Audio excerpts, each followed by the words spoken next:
You I'm see with that? you. I'm with you. Hang on. Can you see that? Oh, mate, that's well lush.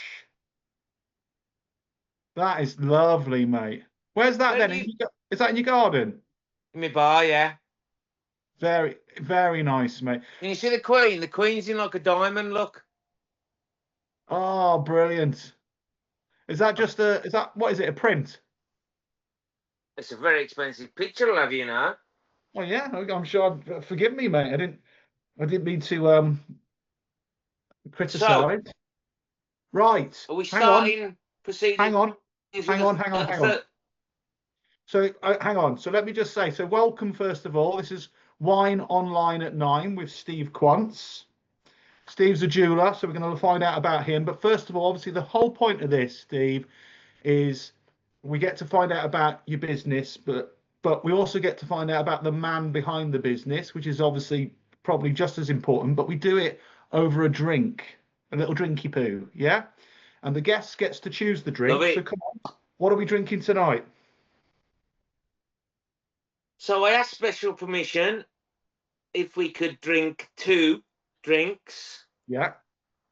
because I've got two favourite drinks. Okay. So it was Stella Artois, but now Stella have brought out Stella Unfiltered. Yeah. You see that? Yeah. I got it. Yeah. Beautiful. And it's a bit of there's a bit more body to it, like my good self. Yeah. And me, Huh. mate. And me. I'm right there with you. Good middle aged and all of that. So Yeah. and I do, you'll notice, and you can do the same or you can not. I do like it out the can. Okay, right, fine. I bought a glass, but we're going to do it out the can. Love it. So what's the difference between this? Don't just say it's unfiltered, but what's the difference between this and a normal Stella? It's unfiltered. Um, uh, it's slightly stronger, but Oh, I just think, again, like myself, it's a bit thicker. There's a bit more body to it. Like I said, it seems a bit fuller. okay. Shall we open it then? I just have. Ah, right. Okay, so what? So cheers To you. to you. So whilst we take our first swig, we'll have to tell us what's one thing people would be surprised to know about you, Steve.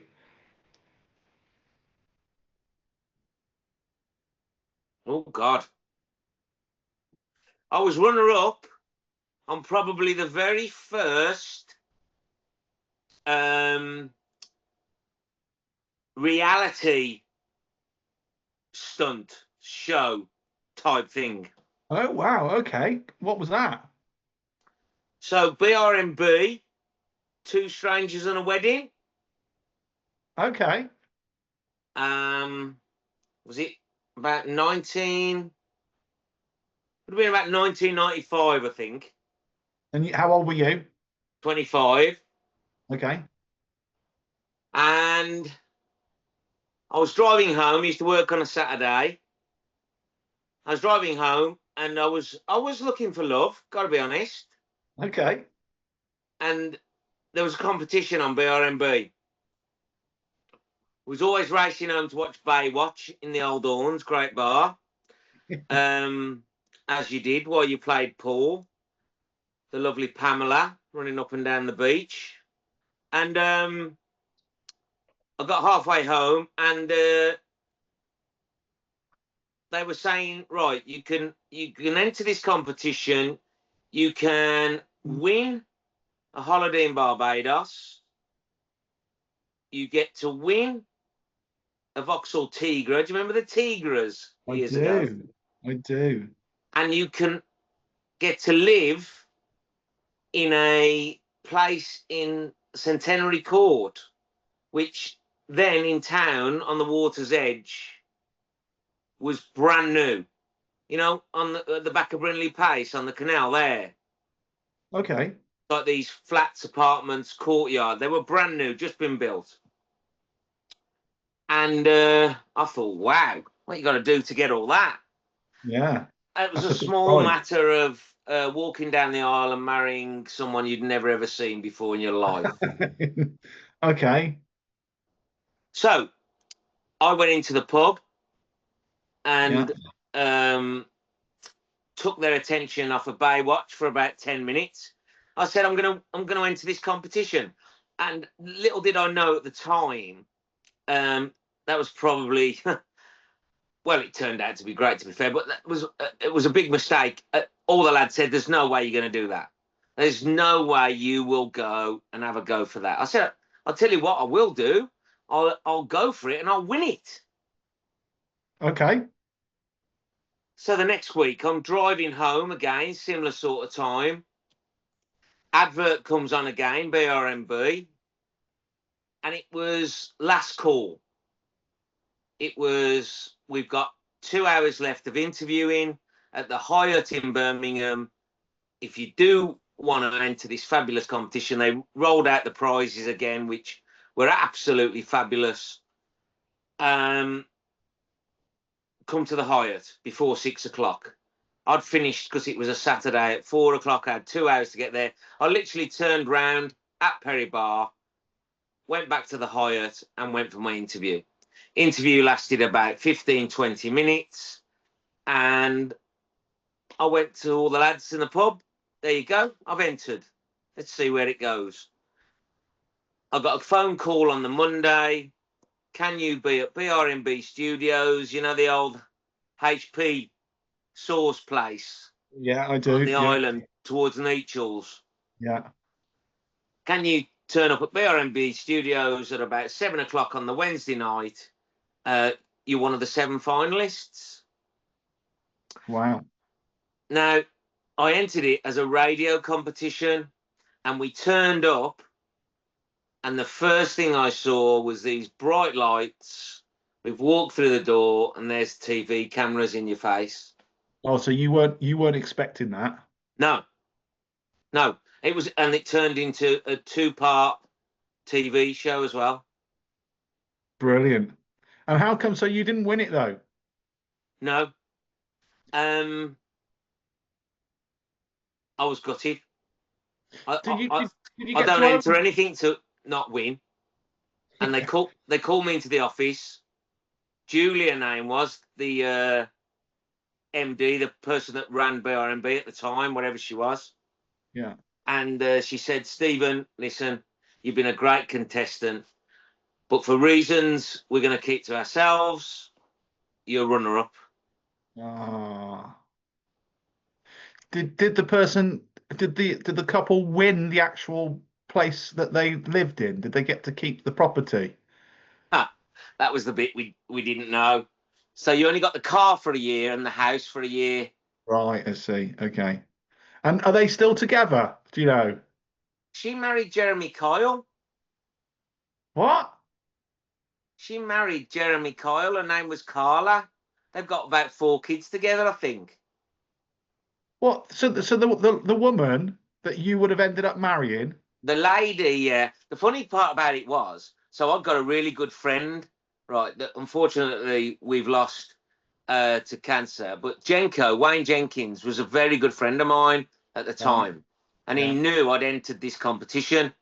Yeah. He was best mates, he's a little bit older than me, with Carla's dad.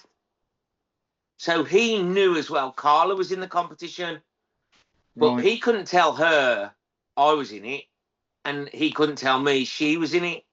But he could see us going all the way through these events we had to do, interviews and whatever else, could see us getting closer and closer together. And he was thinking, oh my God, one of my mates is going to marry my mate's daughter. As it turned out, a guy called Greg won, Right. and they lasted, I think it might have been 2 months, 3 months. Okay. They were obviously chose for their personalities and whatever Yeah. else, and it just Yeah. clashed. But Jeremy Kyle, old Jezza, he was on the radio at that time. If you remember, he did that late night after the watershed Okay. thing. Do you remember that? I don't, if I'm honest. You No. get weirdos ring up and tell him that, you know, they got 3 legs and So basically, his TV 2 programs heads, and he'd are try on the and radio. he'd be like, he was an agony aunt, wasn't he? On the, Right. Okay. but he was quite. Hence the reason he went into TV in the end, didn't he? Because he was almost like the Jerry Springer of the UK, wasn't he? Yeah, he was. At one Yeah. point, because he was Yeah. quite controversial about how Yeah. he'd deal with these people, and Yeah. yeah, they I think they're still together. I'm not too sure. I'm sure they've got about 3 or 4 children together. Right. Yeah. So there you go. I So was brilliant, runner mate. So up. that is definitely something that some people are going to be surprised to know about you, isn't it? That Yeah. you entered a competition and didn't win it. That's the biggest surprise. Oh, So you're what so about kind. You're so what's your kind. what's your comfort TV, Steve? If you need a bit of, you feel like you want to wrap up in a blanket, what do you put on the box? Wow. I love Christmas, you know. I love Christmas, that time of year where, because I'm so busy all year round, Christmas gives you those rare mornings where you open one eye and you think, I've got F all to do today. And And then it's you, okay. Yeah. and then, even though we don't use them, I've bought the radio and TV times because that always reminds me that Christmas is coming. You Yeah. see the radio and TV times in the newsagents, and you just buy them. They just Yeah. sit on the coffee table. They don't get opened. Yeah. Yeah. Yeah. Yeah. And actually, last Christmas, I binged the Peaky Blinders, which I know isn't very Christmassy, Yeah. but I was amazed how much I enjoyed binging it over waiting for each other series Oh to yeah. come, Yeah. because I sort of thought they were getting a bit fancy with it before, because the first two series were really, and then it almost looked like they got too much money involved and they were trying to be a bit too clever. Yeah. But binging it, It I made more really, sense. really enjoyed it. Top program. So, What? but one of my favorite TV shows is The Wizard of Oz. Hence the reason I said Christmas. So if I'm going to wrap up in a blanket, I might watch The Wizard of Oz, or what's the train one? Oh, Polar Express. Polar Express. Yeah, Yeah. love a Or I love a like, bit. at that time as well, good chick flick. Something with Hugh Grant in. Yeah, like Notting Hill or Notting Hill, Love or Actually. Love Actually, or who's the girl that's just done the last series of, she wears the big pants. She's a bit dizzy. Bridget Jones. Bridget Jones. Yeah, I like a good chick flick like that. I What can't about get my eyes. what about sitcom? British sitcom. What do you like Oh, there? flipping it. You cannot beat something like the Two Ronnies. Yeah. That's not sitcom. No, maybe the Young Ones, Oh classic. yeah. Yeah. Um, and a follow on from that, Bottom. Oh, I amazing. love Only Fools and Horses is classic Christmas, isn't it? Of course. Um, uh, Faulty Towers. Yeah. Um, What character would you be from the Young Ones? Who'd you I'll relate be to Rick. most? I'll be Yeah. Rick. What was it? Vivian, his name wasn't it? Rick Mail, Vivian. No, Oh, Vivian was Aid no, Edmondson. Rick was yeah, Rick. I'd definitely be Vivian.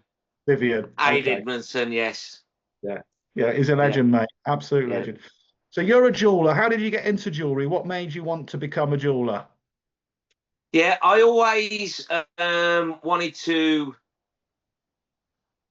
My dad, when I was 11, he was a tool maker and he took me to work. And I had to go and get the sandwiches and sweep up the factory floor and whatever else. My dad was the floor manager. He was the factory manager. He wasn't the owner. Didn't sit upstairs in the white collars and the tie. And once I started to get used to the factory work, they asked me in on school holidays. So I was earning £4 a morning Saturday mornings, get it in the old wage packet, and it was £4 notes then as well. So you felt rich every Saturday morning for the sacrifice of Tiswas or Swap Shop, whatever it was. And I soon liked having a little bit of money, and I was saving for a car from the age of 11. So I started to go in every school holiday. That's an awful lot of car journeys to and from work with your dad, when your dad is moaning about working for someone. And when I got to the age of 14, I said to my dad, because I don't know how old you are, mate, but options was what it was called then when we were 14. You had to take your options. And This is when school had said, you have to choose what subjects to study. there you go, yeah, for Okay. that career. Yeah. And I wanted to be a fireman for a little while, actually. I wanted to save Okay. someone's life. Anyway, I said to Dad, why don't you own your own business? And my dad had said, because I'd heard him moaning about working for someone, and I see him running the factory all day. And Yeah. he said, I don't want the overheads. I don't want the expense of the big machinery. I don't want the hassle of 30 staff. I don't want the big factory, you know. And we used to get the cars that the bosses have had. So the bosses would have the brand new cars. We'd get them 2 years after. They'd go to Barbados. We'd go to Barmouth. And I said, well, and in my own head, I thought, can't be moaning like my dad. I've got to work for myself. Well, at the time, I'd got a girlfriend at school. She was a new girlfriend. Needed to impress her. Needed to seal the deal. I'd got knocked back from her a couple of times. She was a year below. And needed to impress her. It was Christmas time. One of my dad's friends was a jeweller. So I went to see Rob. Right. He lived 3-4 doors down the road from us. So I didn't go and see him at his workshop. Went to see him at his house. Said I'd got about, I can't remember how much it was, might have been £30, a lot of money, 35, 40 years ago, whatever it was. Of course, 50 yeah. years, yeah. And he said, I could make you this little gold knot ring. I said, brilliant, that sounds brilliant. Nice box and all that. That'll impress her. That'll keep me in for the next month or so. Yeah. And it come to about the 20th of December. I was at work, and the factory happened to be on the edge of the jewellery quarter, and Rob's workshop was in the jewellery quarter, and Dad could go and pick the ring up for me. So he described where it was, no sat-navs or whatever in them days, and I walked round the corner, found this street, and walked up these stairs and walked into Rob's office. And for the time he was there polishing it, I looked around. I didn't see the expensive nature of what he was dealing in, but what I saw was some little tools, a little flame. He was in a room no bigger than your average spare bedroom. And I knew he lived down the road from us. He got 2 kids, 2 cars, nice and comfortable. And I got in the car that night and I said to my dad I wanted to be a jeweller. Wow. Simple as that. Well, I do look back on that, and I think, bloody hell, I was thinking ahead then. I was thinking Yeah. ahead. I bump Did into you so people. so your dad wasn't never so your dad didn't get into jewelry at that point? No, no, no. Okay. Very, very skilled. I know he's highly thought of in the industry. He's a very skilled tool maker. Right. I was always good at art at school. Yeah. Got the old art O level. Yeah. Um, Fairly good at What metalwork, so stuff what like that. age so you left school and went straight into jewelry? Yeah, I went for an interview at the School of Jewellery, which was quite difficult to get into at the time. Okay. And I got in, chuffed a bit. And then Mum and Dad decided to get divorced. Took them 25 years to find out they weren't suited, and then decided to, go their separate ways. And as kids, I was 16 at the time. We were very upset, me and our kid. And Mum could see that, and she took us away to Padstow for a holiday. And she happened to take us with some family friends. And Yeah. the two girls that were to my mum's family friends, one of them was old enough to bring her boyfriend, who happened to have a father who was one of the biggest jewellers in the jewellery quarter at the time. Right. So when I said to him I was in the School of Jewellery, and I've got to be honest, I wasn't enjoying my time. I think I just had enough of the education side of it. Okay. Done me 11 years at school, and yeah, I think I just wanted to be out like I was in the factory, out in the big wide world earning money. Yeah. And we got back from that holiday, and Bob, Gary's dad, Bob rang me and said, my son's just been on holiday with you. He suggested we might take you on as an apprentice. How do you feel about that? So that's what I did. That's how it began. Yeah. Real. Okay. Well, great answer. So listen, I've prepared some fun questions and I've also prepared some deep questions. Okay. So we'll come back to the business questions. What do you want first? A fun question or a deep question? Well, let's start with a funny question. A fun question. What's the weirdest food combination that you secretly enjoy? Wow. I have vinegar on a full breakfast. Okay. Yeah, that's pretty weird. Um, That is pretty weird, Steve. you think? Vinegar on eggs and bacon and beans. Beautiful. I don't like Okay. bean. I like a breakfast, like a full breakfast, but I like it a bit dry, so the beans get left behind. But a little bit of tomato, a little bit of black pudding, bacon, sausage, bit of vinegar, boom. Yeah. Yeah. Okay. All right. Well, that's weird enough, I think. Okay. Let's go for a deep one.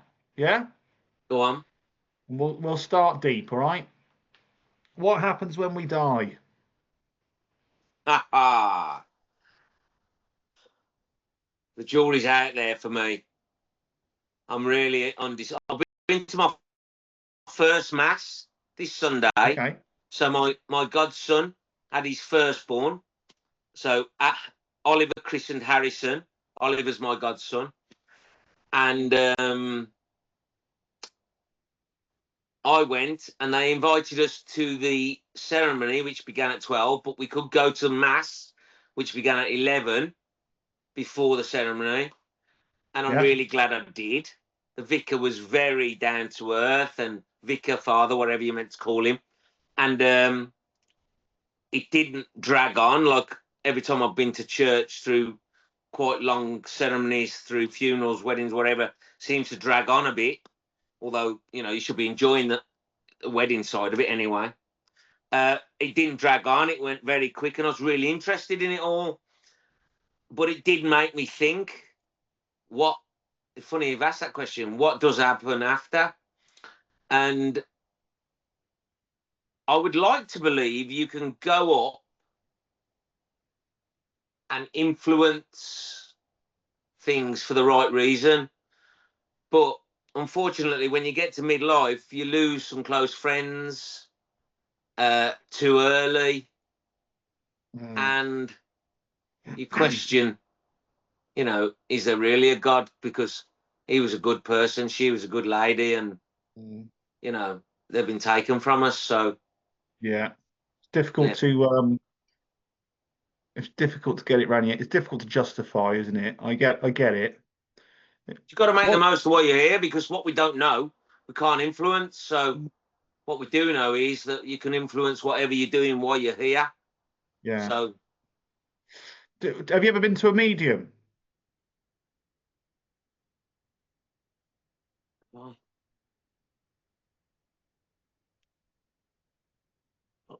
I think I might have been, but I don't know whether it was very good. So if you had to plant your flag one side of the fence, life after death or not?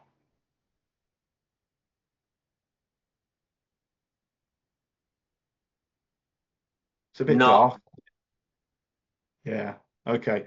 But open-minded. And the reason that I say, the reason that I paused then was because I love some of these real life ghost stories, and in Yeah. fact, we had a friend that lived in a house, and they had so many goings on that just couldn't be explained. Yeah. And they were good friends, and you knew they weren't making it up. Yeah.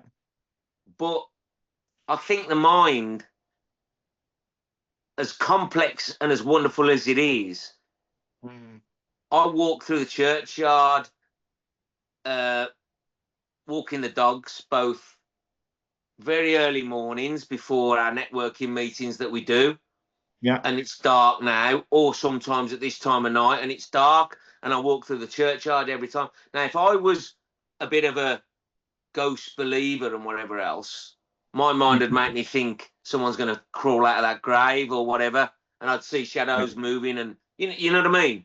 So I think you can think it, and your mind makes you believe that it might be true. Yeah. Okay. Now you've been featured in, as a jeweler, you've been featured in various publications, haven't you, throughout your career? Can you tell us what publications you've been in, and was it to do with weddings? Are they celebrity weddings? Why is it you're in them? Yeah, I've been very lucky, and I'm very, very proud to say I've been in, only by name, by like credits, not face, thankfully. I've been in Hello magazines 4 times. I've been in Tatler, which is a magazine that mainly is around the capital London, once. And I was meant to get a mention in Vogue. I don't think I did. I don't think any of the wedding suppliers did in that one. The couple did give my name and was very pleased with what I did, but it didn't go to print. I think nowadays, anyway, that's the most recent one. Nowadays, it's more online than it is actually, on the shelf. So I don't know whether that really did happen, but yeah, very proud of those. Is it good for business, Steve? It's it's good for networking, and when Moments like people this. are half asleep at 7:30 in the morning, and then you stand up and go, I've been in a Low magazine 4 times, and certain people look up, and it creates a bit of intrigue and interest. Yeah. It's good for my ego. Yeah. Yeah. Like a bit of that. um is it good for business? I can't say I've had any business from being in any of the publications. Okay. I've had more business from the people that have been in the publications that have mentioned me. They might mention me then on Instagram or something like that. Yeah. And then, boom, you get Yeah. X amount of followers and you get inquiries and whatever else. I've always wondered how Hello Magazine answers the phone.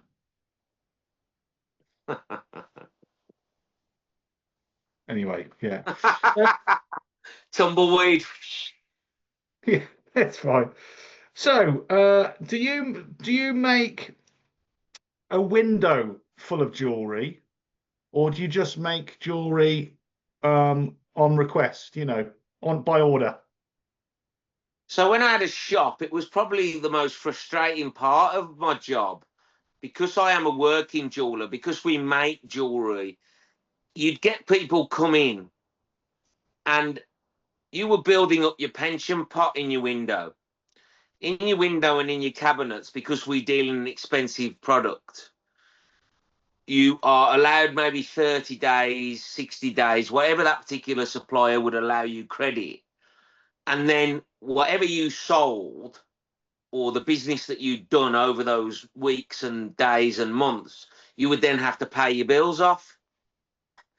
But then you own the jewelry that hadn't sold in the window, and that's how you built your stock up. But a lot of people would come in, especially in the jewelry quarter, because they're in that area, and a lot of people are making items for them, and they'd say, I like that bit about that ring and that bit about that ring, but it Yeah. wasn't the one ring together. It Yeah. wasn't your stock item. So then you'd have to go out and you'd have to buy that bit for that ring, that bit for that ring, the stone for that, and put it together. You were still getting the business, but you wasn't ever eating into your stock. So it ended up being, I used to say to Michelle, my wife, it's like having a very expensive display almost, to Right. attract people in. But it was very rare, with some of the expensive pieces anyway, it's very rare that they sold. Okay. You would take sales from them or off them, or you know, I see. Okay. So they were almost an advert. an advert for your. In the jewelry quarter, you've got to attract people in. Yeah. You Yeah. know, you've got. I A was lot in of a line of. competition. I was in a line of 7 shops, I think, Mm, and people are walking past, and if they're seeing the same, then uh, you wouldn't have done very good. I was lucky that I was a very young man at the time with young tastes and young ideas. And when we opened our shop, we didn't go the red velvet and the L-shaped cabinets and come in and it's counter us, we're shop assistants, it's customer you. We had like a gallery theme where people would walk around the cabinets and we'd mingle with the clients and whatever else. It was a really open sort of plan shop. And then what we stocked, and a lot of people said I wouldn't last 5 minutes, actually last 15 years in the quarter. We stocked a lot of silver at the time, which when I started, silver wasn't big. In okay. fact, a lot of the jewelers wouldn't bother with it because it was far lower prices and then lower margins. But Okay. silver was big in the younger generation, and I was part of Yeah. that at the time. So we Yeah. sort of had me and the staff, the girls, we had a good eye for what we were buying, and we were lucky that that then was in tune with a lot of the people that were coming up the jewelry quarter. So you don't do business like that anymore. You don't have a window full of jewelry anymore. You're just, is it just commissions We've got now? the Or, biggest shop window in the world in Google, haven't we? of Why would course. I Yeah. need a window? Yeah. Yeah. You're right. 9.5 people that come to me out of 10. If I say to them in the first conversation, do you have a picture of what you're thinking of? They say yes. Because they've Okay. already been online, they've screenshotted what they want, they've put it Yeah. in their Pinterest, or they've had it sent from their future fiance. Oh, I like this, or oh, I like that, and isn't it about time you do this? And when you're thinking of doing this, get me that. So we're very lucky, or I'm lucky with the business model I've got, that we do get a head start with the design they like, and then we do make it from that design. So it's just commissions that you do now. Is that right? Yes, I mean, since precious metals have really risen Yeah. due to what's going on in the world, gold only yesterday reached another record high. It's going nowhere other than up, up, up, up, up. So if anyone out there has got any gold that's just sitting in a drawer, broken, not worn, whatever, ring me up. Please get it scrapped in. Cost of living nowadays, if anyone wants a pocket full of cash, I can give it them through their old metal, their old chains, their old earrings, whatever. But due to the cost of gold, we our commissions are um, taken from we uh, we'll look at the picture and we'll show people parts of that before they decide exactly what they want. Mm. Um, the only time that I have things there, and it's very lucky again, like we said, with people walking, is if because at this time I bought some old stuff, some of it isn't worth scrapping. It's definitely worth doing up and keeping in the safe for someone that might want that particular item. And you can resize stuff as well, can't you? If jewelry's been handed down. Oh, that's a great part of my job. Um, you get a lot of people that have had old fashioned jewelry handed down to them from nan and granddad and whatever else, and it's very Yeah. sentimental, very Yeah. sentimental. And the dearest part of any jewelry might be the stones, especially when they're diamonds. But it might be in a ring that's not light; it's on an old fashioned setting. It's yellow rather than white, which the person prefers, or whatever. We take the stone out, we'll put it into something modern. The bulk of the sentiment is still there because it's the most expensive part of the jewelry. So the diamond or whatever stone it might be still reminds them of grandma, granddad if he used to wear the big diamond gents ring or whatever. So yeah, jewelry is very, very sentimental, and I love recycling it basically. Yeah. But you can also make it look like a new piece, but an old piece. Yeah, so yeah, some As you there's a just horrible myth that some of us jewelers are a little bit dishonest, for want of a better word, and okay. we'll swap the diamonds. It never happens. It never happens. I tell you where that comes from. You'll get some old lady that's worn a ring on her finger for 30 years, never had it cleaned, brings it into a jeweler like me, has it cleaned, you give it her back, and she says, "Oh, that's not my ring." Yeah. It looks completely different. Yeah, It because looks you like the day transformed she it. had it, Yeah, you know. you So, transformed it. yeah, you transform it, yeah. So, fun question. What's your go-to karaoke song, Steve? Now, I've heard you sing a few songs over the recent months at network meetings, but what's your go-to karaoke song? I Want to Be a Rock Star by Nickelback. Oh, wow. Okay. Great I tune. do like Don't Let the Sun Go Down on Me as well by Elton John and George Michael. George Michael. Yeah. And would you sing both parts? Yeah. So you would No need one's some. stealing my thunder while I got the mic in the hand, mate. You know that. Okay, so what's the so a deep question. What's the hardest decision you've ever had to make in business? Or what are we doing before you answer that? What are we drinking next? Are we sticking with the Stella? Or are we moving on? Oh, this is where we get all posh. Okay. So, bear with me. I've got a glass here. I hope you've got a proper glass as well. Well, I wasn't sure, so I brought two types of glass. Go on, show me. Okay, so you want that one holding in your right hand. This one, Yes. the flute, yeah? If you're really posh, you have one like that. Yeah, that is posh. Gold edge. Look at that. Oh, beautiful. When you think of bling and the gold champagne thing, give Stephen Charles Quance a ring, Matthew. That's a big glass, isn't it? I've got a big gob. Right, come on, what we having? So, I didn't want to push the boat out too much, Matthew. I Okay. know how you're a bit tight and you like to save the pennies.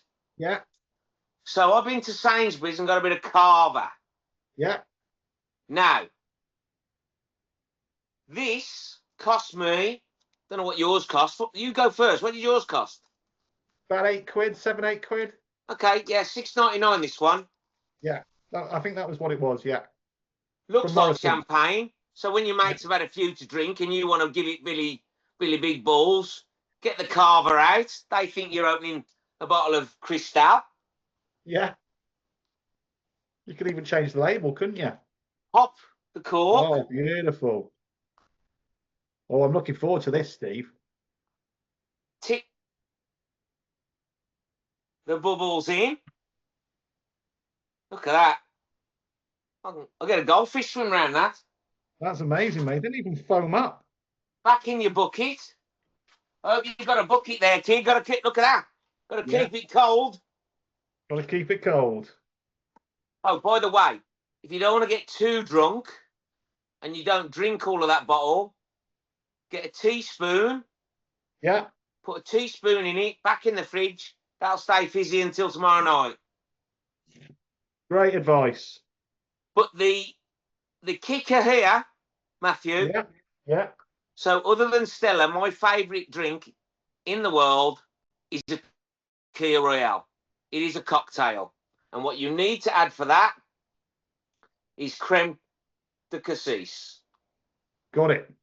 If you ever get the chance to go to France, Cassis is a wonderful Oh. fishing village. Now, like Ribena, you just add a bit in, not too much. If you're really posh, you stir it with your little finger.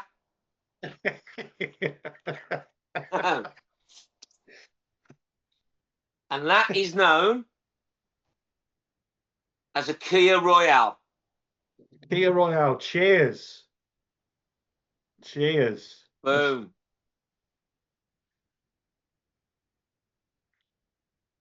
Oh, holy shit. Like it. That is smooth. Beautiful. Mm. So, Right. So let's go back to your question. So what's the hardest decision you've ever had to make in business? yeah, simple that is. You remember 2008, we went into this big financial crash, Yeah. 2007, 2008. Yeah.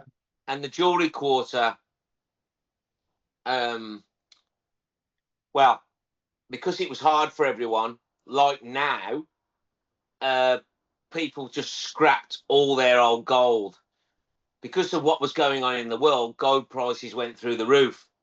Yeah. So everyone that dealt in scrap gold, which wasn't me, made an awful lot of money at that time. But people like me who were trying to sell gold and diamonds and whatever found it very difficult. So in 2010, I got offered a shop in Touchwood, decided to move. In 2011, I lost everything apart from this house here. Touchwood really helped me. I cannot fault everyone there that helped at that time. It was just, we were a new shop. No one was buying precious goods. They were struggling to put food on the table, a lot of people. And there's a lot of trust within a jeweller's and a jewellery purchase. And we weren't in there 12 months. In fact, we lasted 11 months and I lost everything. And my wife worked for me at the time. My stepson, he was in his first job with me.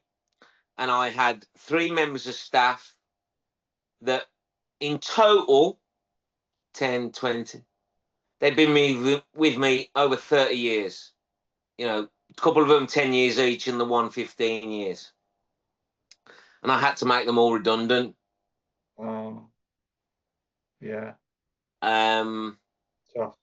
I'll never forget the conversation, to be fair. It was John Moore at the time, a regular networker that I still The accountant. see and respect today. But his company that he worked for at the time were into liquidation and whatever else. And he basically looked at everything that I'd put in front of him. Me and Michelle sat at the table and he gave us the bad news. And we came out of that office and I mean, I'm fairly emotional anyway. I don't mind telling you, but yeah, we were in floods of tears, and then we had to make several phone calls, and have those conversations where we had to tell people close. They were almost family to us. Well, Lewis was family, but Michelle was obviously my wife at the time. But you need to trust people when you've got a jewellery shop.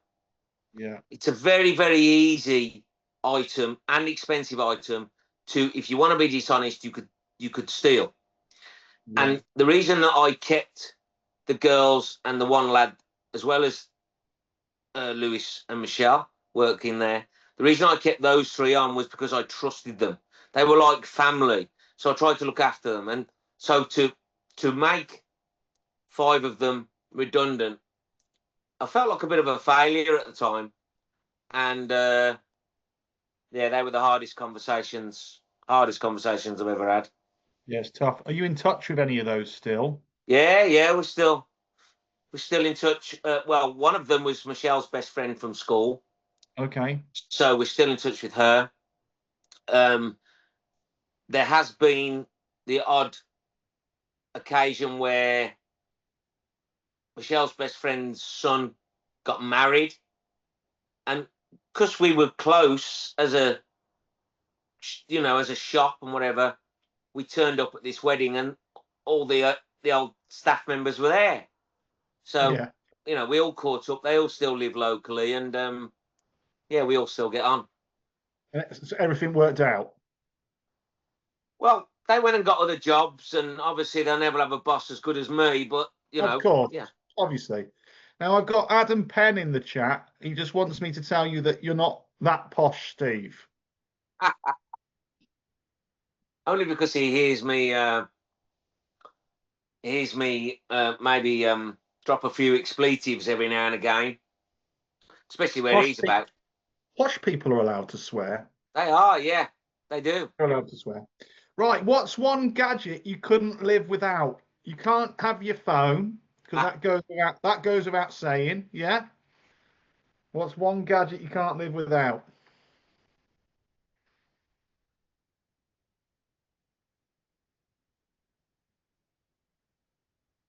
Bloody good question, Matthew. That's my job.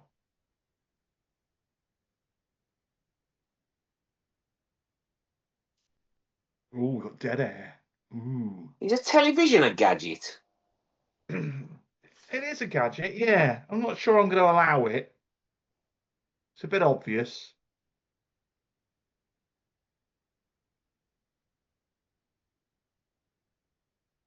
Well, after just working with Will at Quiet Note, Yeah. which was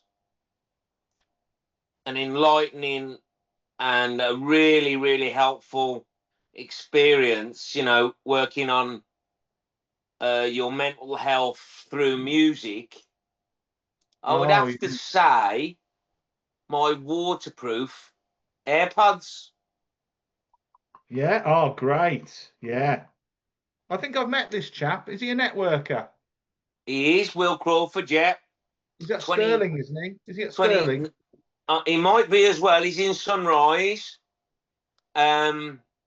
He's 26, 27. Don't want to do him injustice. 20, way beyond his years. He's going to be a very successful man. And due to me not having the best of times over the last couple of years, every now and again, with a bit of a head wobble. Yeah. I met Will through networking, and he's so infectious. Yeah, It's a he is. great word for him.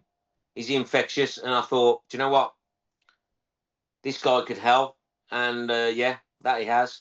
I turned up to a Sterling meeting. I'm sure we're talking about the same chap, and it was his 10 minutes, and he had us, eyes closed and just There you go. breathing, That's Will. eyes closed and breathing, and it was. I didn't want to open my eyes. So I'm lucky to be a member of David Lloyd at the Wall Island here in Lichfield, and they've just had a brand new spa refit. Right. So to get my fat person to the gym, it's a great incentive knowing you're going to go in the spa. Put a bit of a Classic FM on. I don't know if you know that Classic FM now have branched out and they've got Classic Calm FM. Yeah. So I put a bit of Classic Calm on, sit in the sauna with my shorts on, you'll be glad to know. Thank you. And yeah, I let the world just drift away. Amazing. I'm a big fan of classical music. I can definitely give you some recos on that.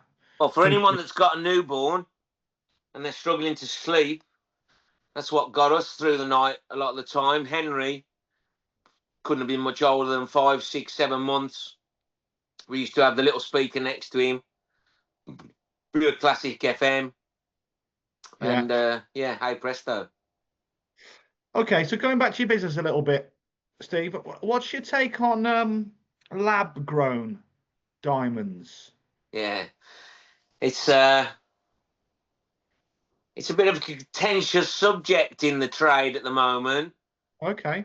I think a lot of people my age and above might be frowning at the thought of something that is grown in a laboratory over something that has grown in the earth over hundreds of years.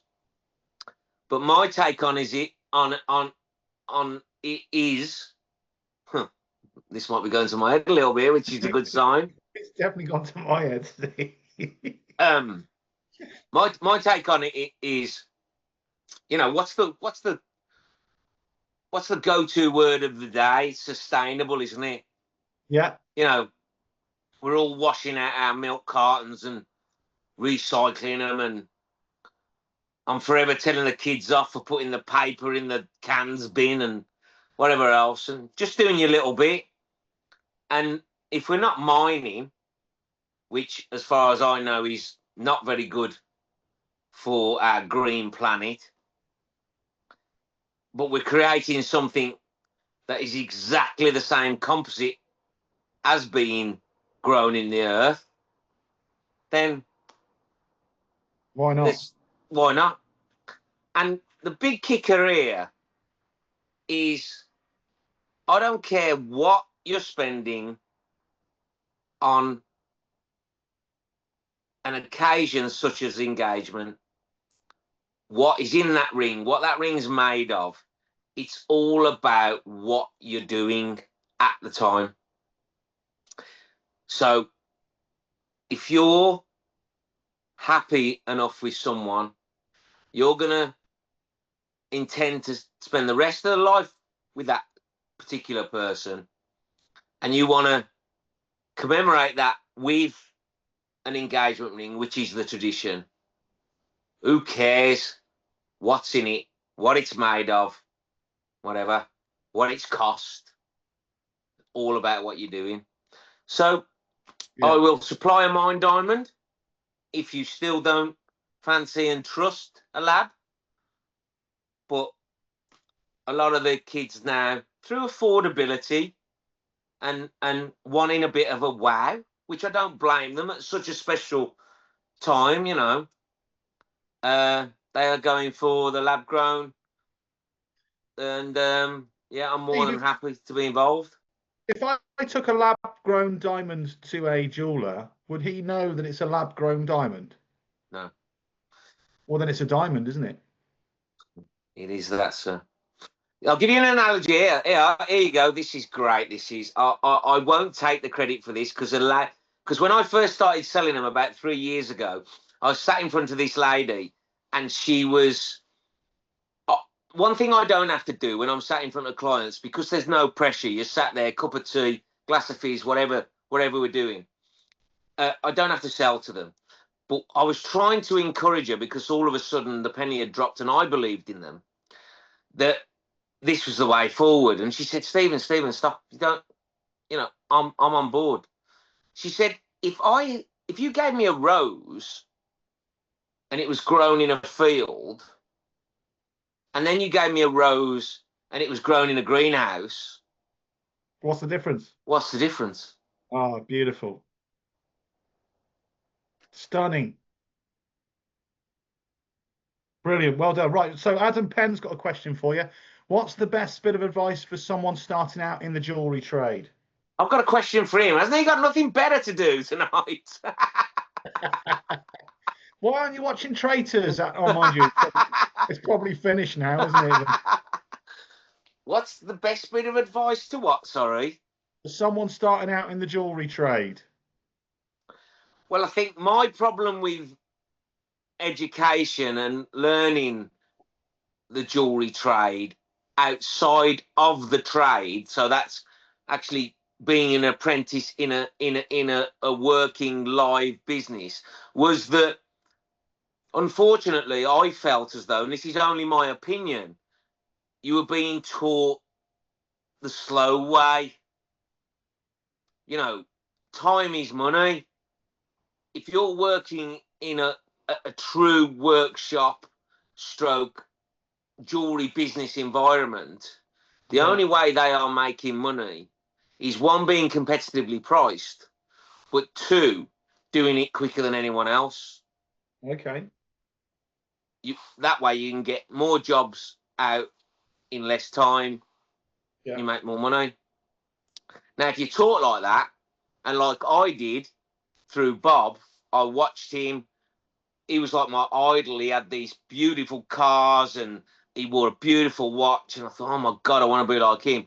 I just, still at 19, I was 17, 18, 19. I was still like a bit of a sponge and absorbing everything that was going on. So then when I decided to go on my own, with the help of Mike, who was teaching me at the time, because funny story was, Mike came back from the newsagents. Remember they used to put little postcards in the newsagent's window with I'm selling my bike and I do, lawnmower for yeah. sale or I gardener do. or whatever else. Oh. He came back with this postcard and it said jeweler wanted above a shop in Warsaw. And All he right. said, why don't you go for that? And this meant me being self-employed. And I said, what happens if I get stuck? I can't, I'm not, you know, you've only been teaching me 2 years, can't do everything. And he kindly said to me, if you get stuck, you bring it to me and we'll help you out. Oh. So to work in the business, in the trade, get an apprenticeship if you're lucky enough to know someone or ask who might know someone within the trade, then I think that's got to be the way forward. Great. I mean, don't get me wrong, nowadays with technology and whatever else, there's such things as CAD that we rely on.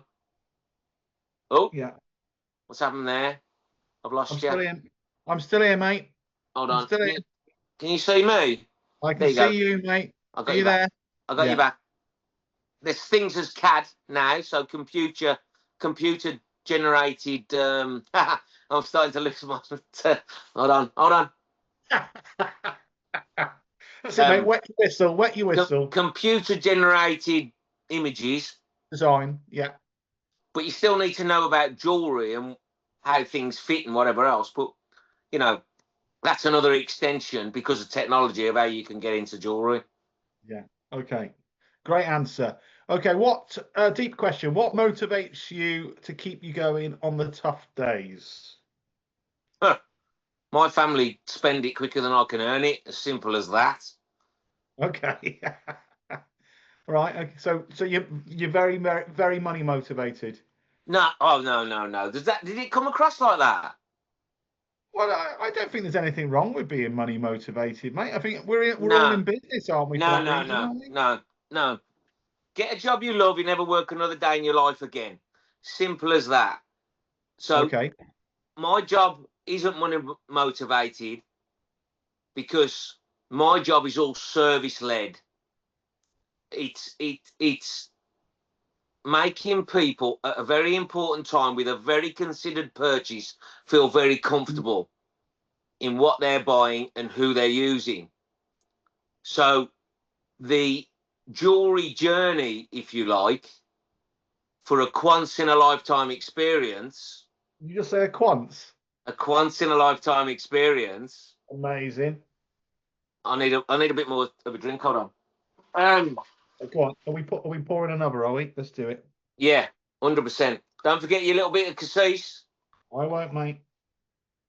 I'll tell you what, this glass is so big. I reckon I'm 2/3 of the bottle down, and I've only had 2 glasses.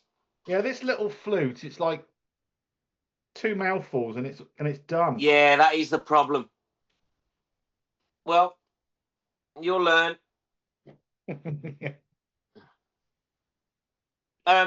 Do you like it though, Kiriel? It's beautiful, smooth, really smooth. And What, do you like know me? what? Just like you, the missus is gonna love it. She's a So, Prosecco fan. what was we saying? I can't remember. Oh, what motivates you on the tough Yeah. days? So, It wasn't money, but it is money. no, It isn't money. no. Obviously, we're all in business. We're all in business to make money. I'm not the brightest button in the box, and I'm not the shrewdest cookie either. I'm very, very lucky to have fell into a business where my morals sort of are in line with what I'm doing. I love family. I love the royals. I'm very patriotic, and it's all got to sort of tie in with jewellery and what I supply. So, like I said in that saying, I don't think I've worked a day in my life Okay. because I really don't mind getting up and going to work. Yes, lovely. So, yeah. Who's your favourite royal, Jim or Barbara?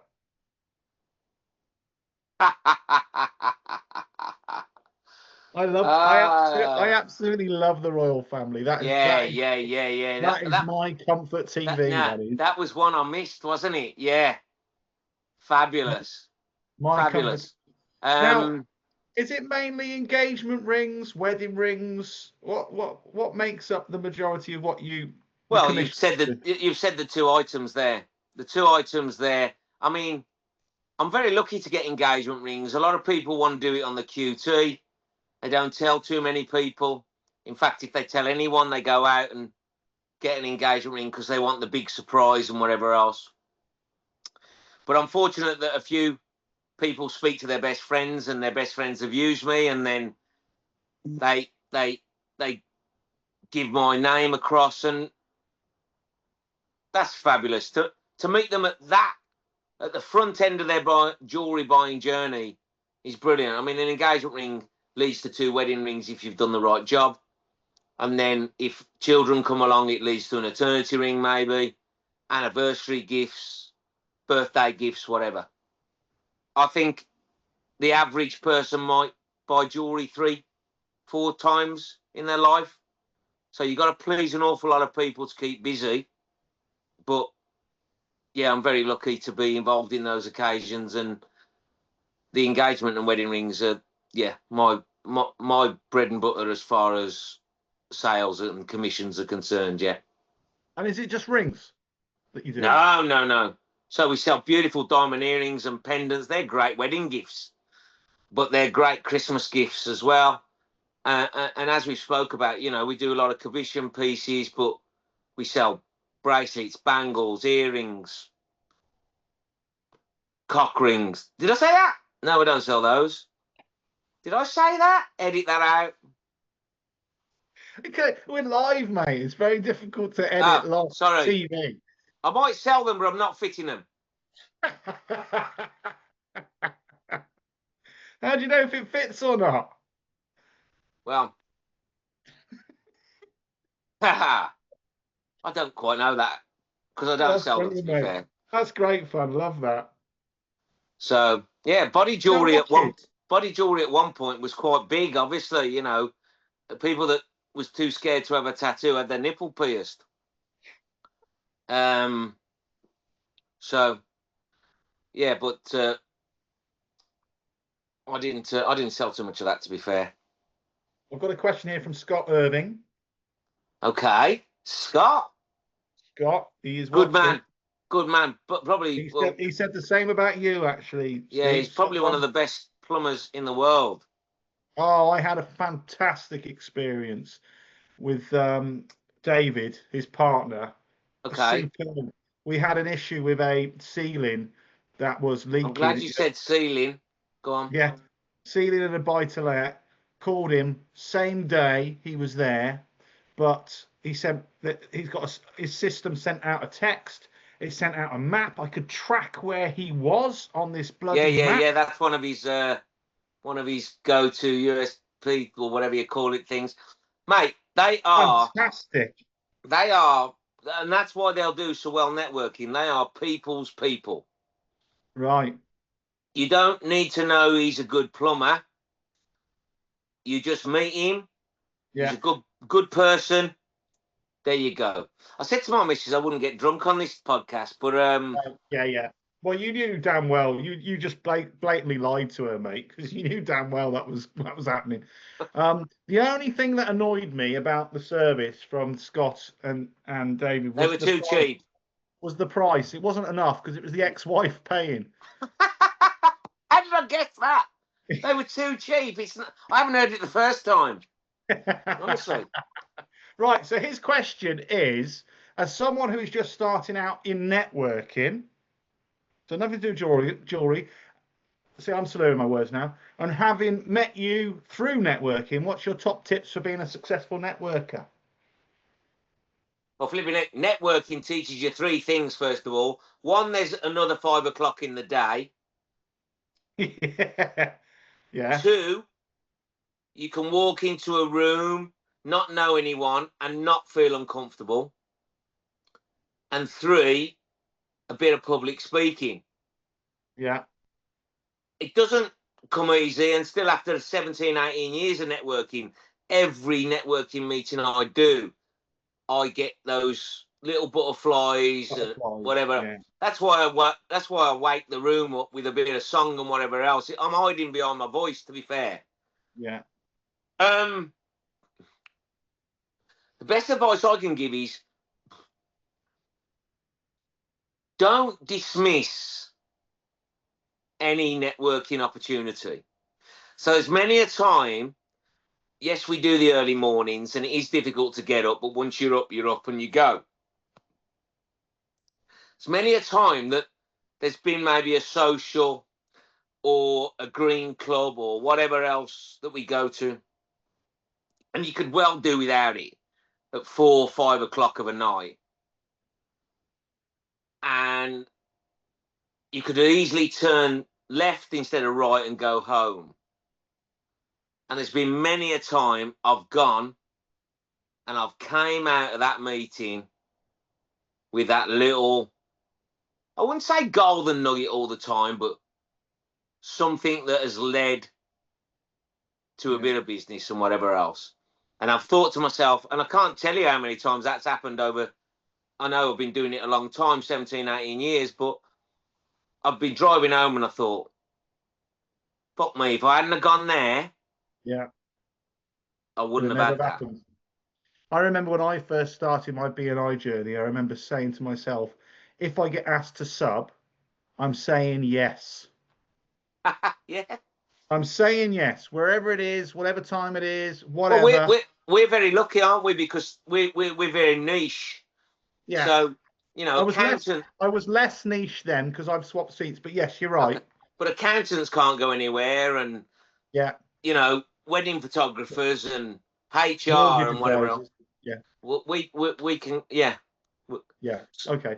Right, Adam's still with us, and he's got another question. Do you think enough young people are coming through the jewellery business?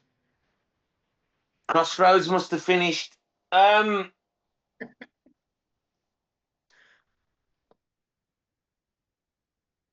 a very good question. Now he's asked that question, and I think about it, I can't say I've seen too many youngsters within the trade. I tell you what happens. A lot of it is family generations. So Nan and Grandad have had the shop, Nan and Grandad have had the business. Then, you know, Mom and Dad have it. Then the natural progression is into the kids. Yeah. So that's where the youngsters come in. I will tell you a great story about one of my friends I used to go to school with. He's a jeweler just down the road. He actually repairs jewellery, but the cleaner side of jewellery repairing and everything else is diamond setting. It's probably where the good money is, because you can get a lot of things done very cleanly. You know, when I'm polishing, I can get covered in polishing dust and whatever. Your room gets a bit dirty, and you know, if you've got a good extractor fan like I have, then you can dismiss that. But diamond setting's very clean. You get the product, it's already made and whatever. All you got to do is pop the diamonds in, and it's good money for the amount of time it might take you if you're quick and whatever. And he sent his son to Antwerp, and now he sets, again, technology. He sets through this, like, he's almost like a virtual. He's got this mask on, so you know, highly magnified glass, and he's just some beautiful work. He's not been in the trade very long, and very talented young man. And yeah, he's going to have a very, very good living. Yes, it's his time that goes to make his money, so it's labour intense, but I think he could make a lot of money for a lot less hours per day. How old are your kids, Steve? So Henry, who is in New York, lives in New York. He's on a rugby scholarship. He'll be 20 in December. Okay. He's studying business out there, but he plays a very good standard of rugby. And Brooke, she's a little football midfield maestro, captain of our local team, Burntwood Flames, and very proud of that, as you can tell. She's 15. She'll be 16 in April. My stepsons are 33, Joshua, and Lewis is 31. Michelle started at about 4, I think. She'll have to, if she sees this, I'm fucking dead. Are any of them? None of them are following your footsteps then, jewelry wise. That's Not yet, anyway. Partly why my new venture is trying to lead down into the e-commerce route. I think when we all went into COVID, Yeah. which was a wonderful time, and I know people were poorly, sorry, and I know people lost loved ones and whatever else. What I meant by that was, yeah, the time we had with our family was precious, wasn't it? I there get you it. go. And the Get it. weather. Oh my God, what was the weather like? Weather was incredible, yeah. In March, it was just ridiculous. I can remember it raining after about 10 weeks of complete dry, and it was like we'd never seen rain before. It was mad. My grass was hay. Well, I got artificial stuff, but anyway. It gave us time to all step outside of our lives, sit aside from our lives, which we never do because we're always running, and look and think, what's going on? And I thought to myself, do you know what? When Stephen Charles Quance is old, stinking a wee, and no one wants to sit in front of him and get their wedding rings anymore, what am I going to do? And what happened was, I thought to myself, because my kids weren't going down the jewellery route, I've got to leave myself a legacy. And that's why I tried and failed originally, but we're trying again. God loves a trier. To set up an e-commerce site. But what we're doing differently this time, you're looking like you got to get off. Do you need the toilet? No. I'm just chatting to the guys. No. Oh, okay. Okay, sorry. Stop looking No. around like you want to go. Do you know what it is? It's because I've got 3 screens. No, you're looking like my friends after we've had a few drinks in the pub, and I'm thinking they want to fuck off. They want to leave me. Yeah, and forgive me, Steve. It's just I've got Facebook here with stuff. I'm pulling your leg. I'm pulling your leg. Right. Okay, so I thought I've got to leave myself a legacy. So I am going to leave that legacy.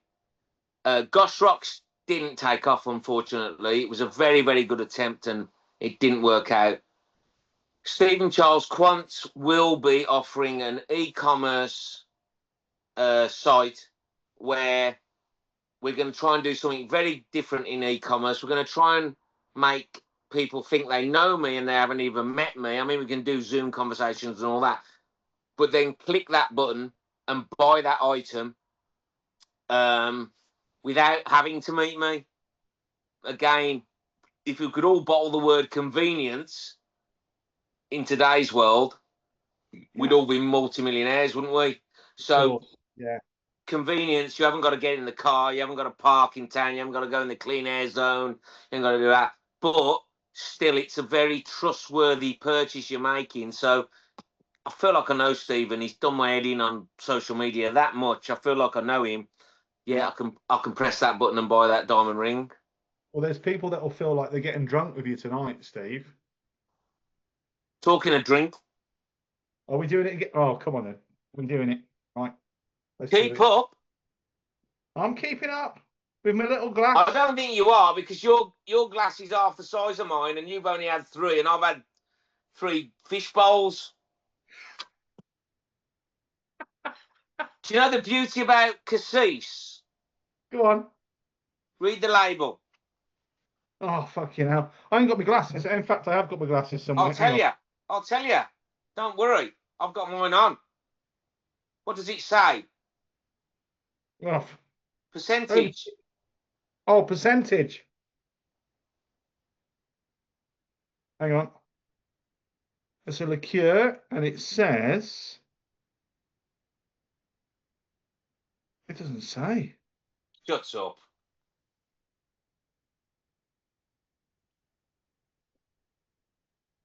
Oh. 15. Boom. 15. 15%. That's all right, isn't it?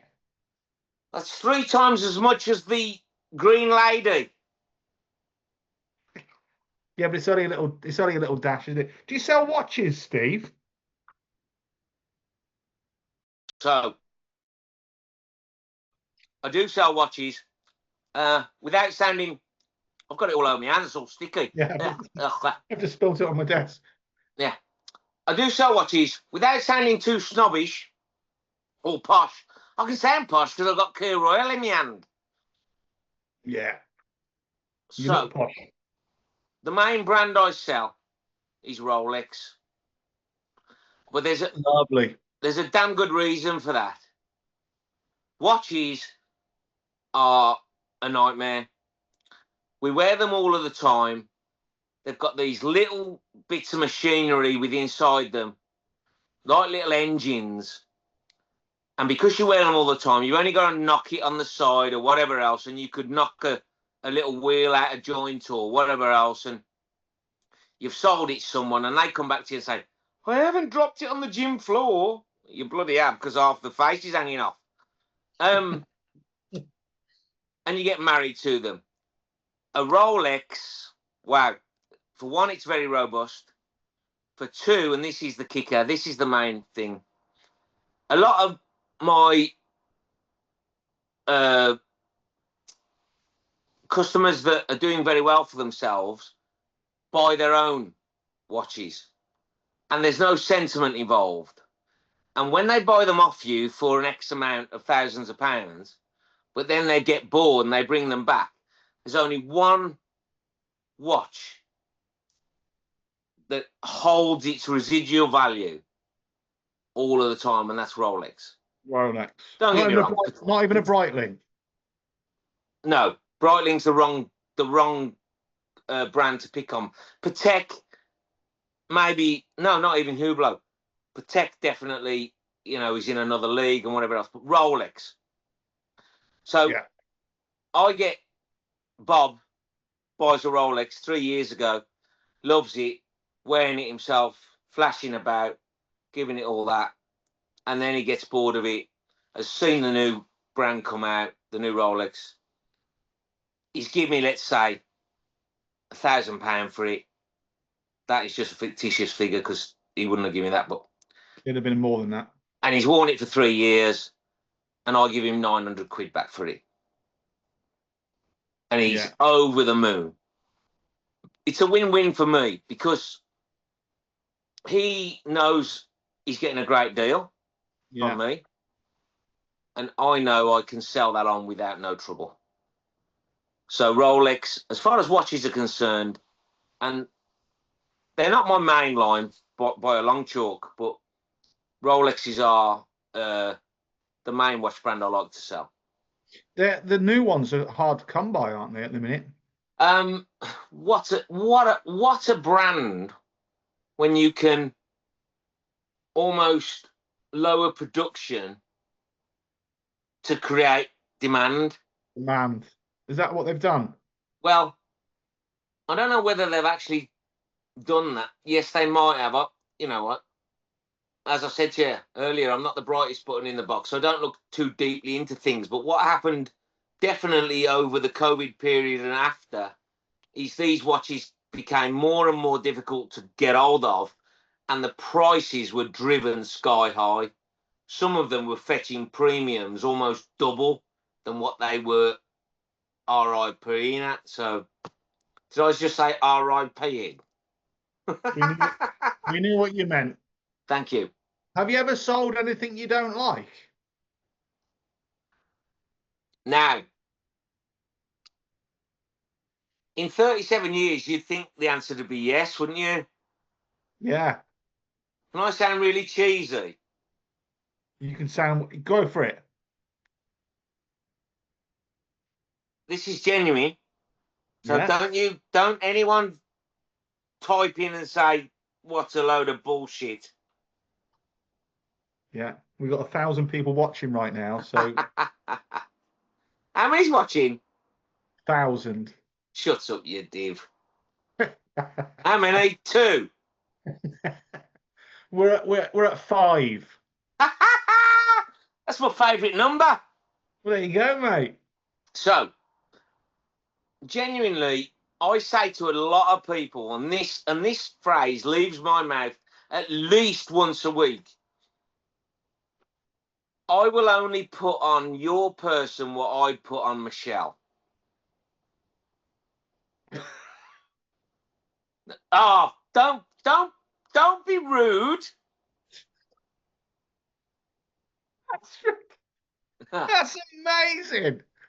That's amazing. So, if you came to me, Matthew, like you are going to this Christmas because you love your wife so much, I and love my wife. I love my wife. buy her a beautiful diamond pendant, let's say, She's beautiful, my I wife. wouldn't sell you anything that I wouldn't give Michelle. Okay. That's amazing. I did sell something that wasn't, well, it wasn't horrible. In fact, no, it was far from horrible. God, it's a bit gassy, isn't it, this? What you or the drink? I'm not trumping, I'm burping. So I sold a pink diamond the once. Oh wow. Now that's known as a Beautiful. fancy. It's known as a fancy in our trade.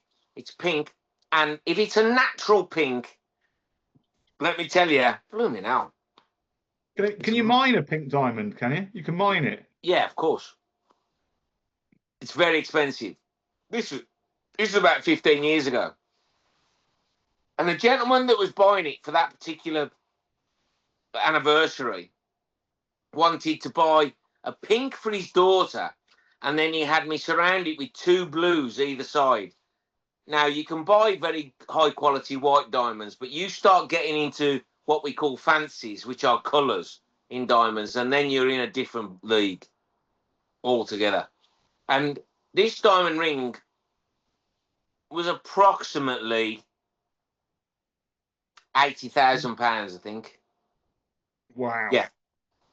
And I looked at it, I'd made it, and through gritted teeth, I didn't. That's a lot of money, and what you have to do is these people shop about. They're a bit savvy, you know what I mean? They don't just. But I had to be a bit competitive, so there wasn't a great deal of money in it. Might have been 5 or 10 here and there. I was amazed how much that item had cost to make for what it looked like. What, you didn't like the look of it? It just didn't look the money. Right. Okay. Which that's what a lab grown will do for you nowadays. You Go can on. buy a lab grown off me nowadays and walk down the street thinking you got Victoria fucking Beckham on your arm. Okay.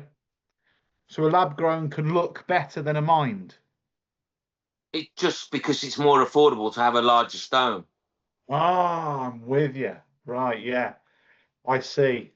So Let's you can. face it, nowadays you get engaged, and in our day, well, in your day, because I'm a bit younger than you, you'd have to find out by the bongo drums that someone had got engaged, and then you'd have to bump into them to see it because obviously there wasn't the Zoom and the Instagram and whatever. Nowadays, the world can see when you're engaged. On So Facebook. it's not only your circle of friends that are seeing you engaged, it's the world. It's the person you went to school with 50 years ago that's never seen you since. And, you've got to, there's an awful lot to live up to. Lab grown can make you look like you have gone, wow. That's really interesting. Is it? Is Ha! lab Do grown half you the say, price? you what? Is lab grown half You the said that price? through gritted teeth then. That's really No, no, it's interesting. true. It's true because there's been a few people in my life just recently showing off big bastard diamond rings, and now I'm So, thinking, hold on. I'll just stop you there. Have you seen Ronaldo's engagement ring? Cristiano. Yes. No, Okay, so if you or Google, not neither, nor the other Ronaldo. So I'm not sure why I no, clarify which Cristiano. Ronaldo. You're right. Sorry, Cristiano. Yeah, The other Ronaldo's a bit older. He's probably on his grandkids and all that one, he's isn't on he? his fourth marriage. Yeah, Yeah. But Cristiano's just got engaged. right. Lovely guy. Does a lot for charity. Yeah. Doesn't give you taste all that money. He's just become the first billionaire footballer, hasn't he? You seen that in the news? It's crazy, mate. It's crazy what they're paying He's him. But just anyway, become the first billionaire footballer. right. The engagement ring looks like he's just fetched it out of a Marks and Spencer's cracker. Is it crap? It's not crap. Oh my God. It's as big as your head and you know, on a finger, but it just looks dress. It looks, you know, Right. like something out of Claire's Accessories. Yeah. Claire's Accessories, please don't, I'm not putting them down, you know. No, no, no. It's But it's great. a different, yeah, it's a different Great if market. you're going to get completely drunk and throw your necklace all over the dance floor. Yeah. Claire's Accessories, you've lost a fiver. Yeah. But he will have spent 7 figures on that ring, Yeah. 100%. Yeah. Easy. But it doesn't look nice. So yeah, there's a bit of good advice for anyone.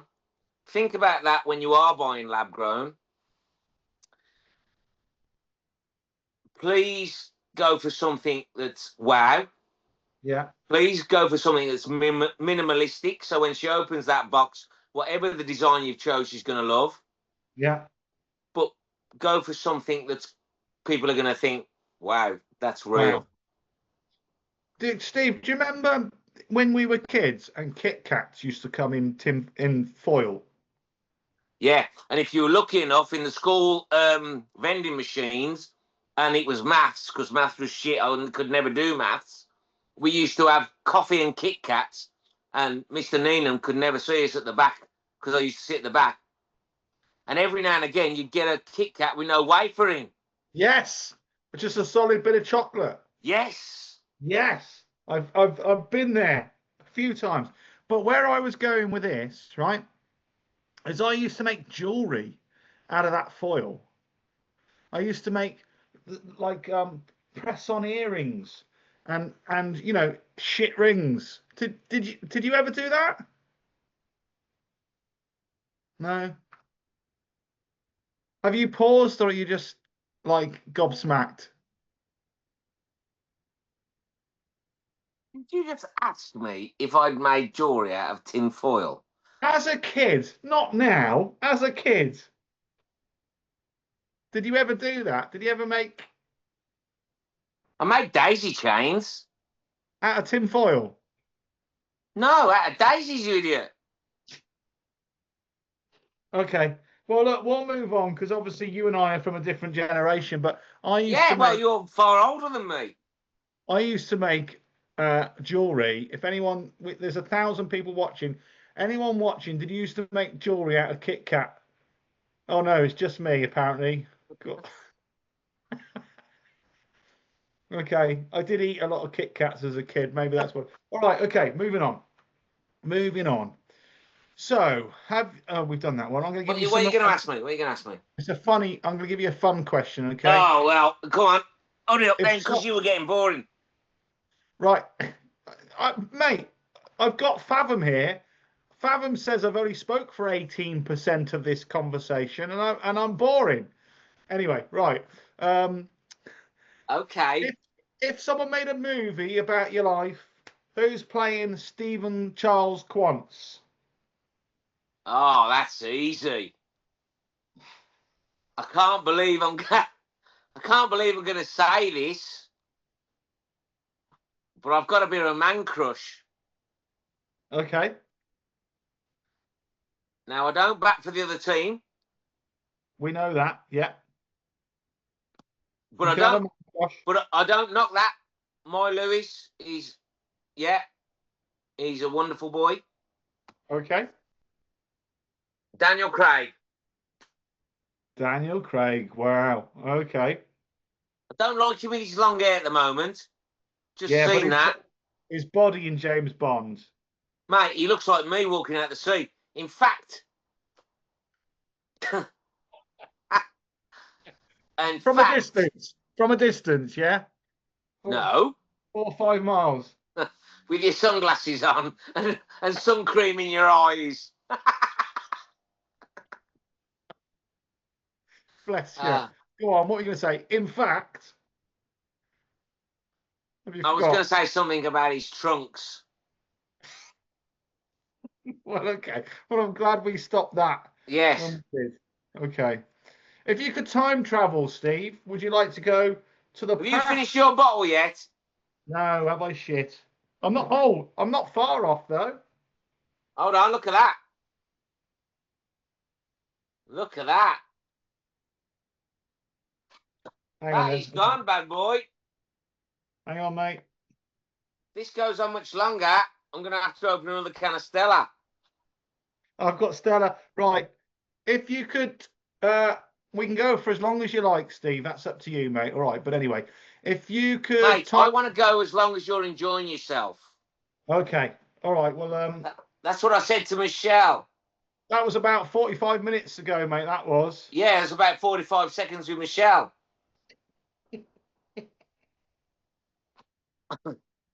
Yeah. I heard, mate, when you're having sex. I didn't stump the host there, did I? I didn't stump the host. No, I had a joke. Yeah. Use I had it a then. joke. I was just debating whether or not I should bring it in. No, say it. Well, my joke was, Michelle, the first time you had sex, Michelle was critical of you, but you said it was unfair to judge you after only 1 minute. But anyway, I do quite like your jokes. yes, you do, mate. You do. I do. You're one of the few that laugh at them. They're the sort of jokes you can tell around the Christmas table. You know, when your nan's there. Really, all of them? Yeah, you don't want to swear. Don't want Yeah. to use expletives. You know, yeah, I like them. I've heard a few of them, and I've taken note. Yeah. And you've laughed at a few. You've laughed at a few. At Christmas. Why shouldn't you buy your underpants from the Ukraine? Chernobyl fallout. There you go, you see. Now you get away with that with your nan. She wouldn't have a clue what was fucking going on.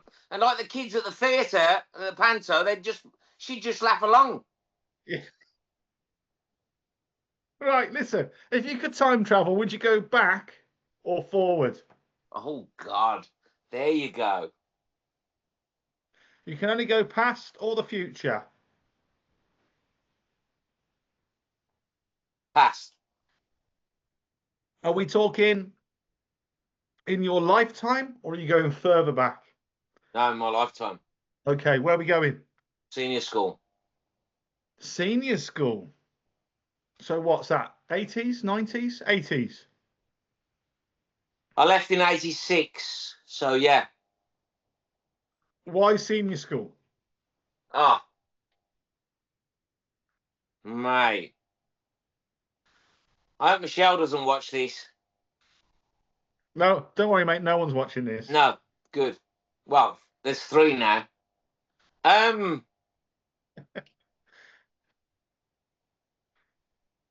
how many birds can you get in one place at one time in short blue miniskirts with white socks pulled up over their knees?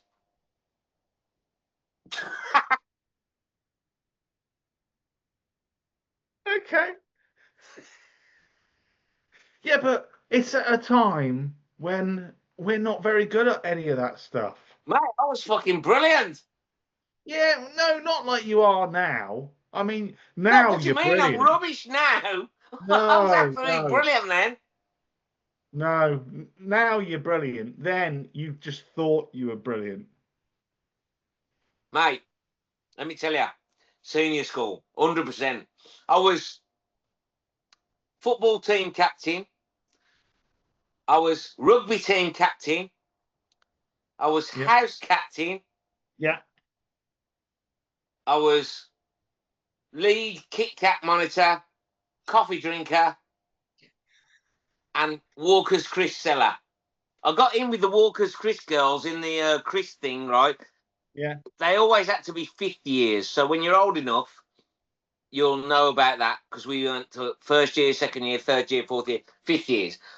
They always had to be 50 years. And I was the third year at the time, and I got in with the girls in the 5th year. And they secretly, I come out a lesson early, and they secretly passed me boxes of Walker's Crisp. And I'd go to the toilet just down the road, down the corridor, and I'd push the, what's the name? You remember them horrible polystyrene tiles? Push them to the ceiling tiles, yeah? Yeah, push them to the side. I wasn't tall enough. Don't say anything. As to get up. So I'd sit on my mate's shoulders, and we'd push the box of crisps up there, and then every break time we'd go in the toilets and we'd get the crisps out, and we'd sell them 4p cheaper than the crisp store down the road.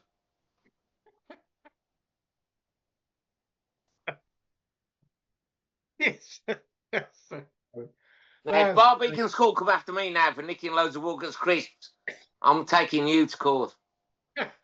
Brilliant, mate. I love it. So, why would going back to your work, going back to your business? What's the benefit of buying from you rather than just from a high street store? I think you're very, From very, Elizabeth Duke at Argos. What's the benefit? I think you'd be very, very lucky to walk past a store at a given moment and find the exact piece of jewellery for that exact occasion that you wanted. As we've already spoke about, with Google being the biggest shop window in the world, you can sit on the comfort of your sofa in front of Crossroads. Adam's still watching now. And you can pick anything you like. You can then send it your personal jeweler. He will then collate what you've got to spend, the qualities he likes to supply, and the style that you've chosen. And then under a no pressure scenario where a shop you might walk in, there's people at the counter, you're at the counter, there's people listening to what you know, when you're whispering sweet nothings to your missus over an Italian and someone sat right next to you and you're trying to play footsie under the table, and and you're trying to buy the most important ring of your life, and several people, don't look around while I'm speaking to you. Sorry, I'm listening.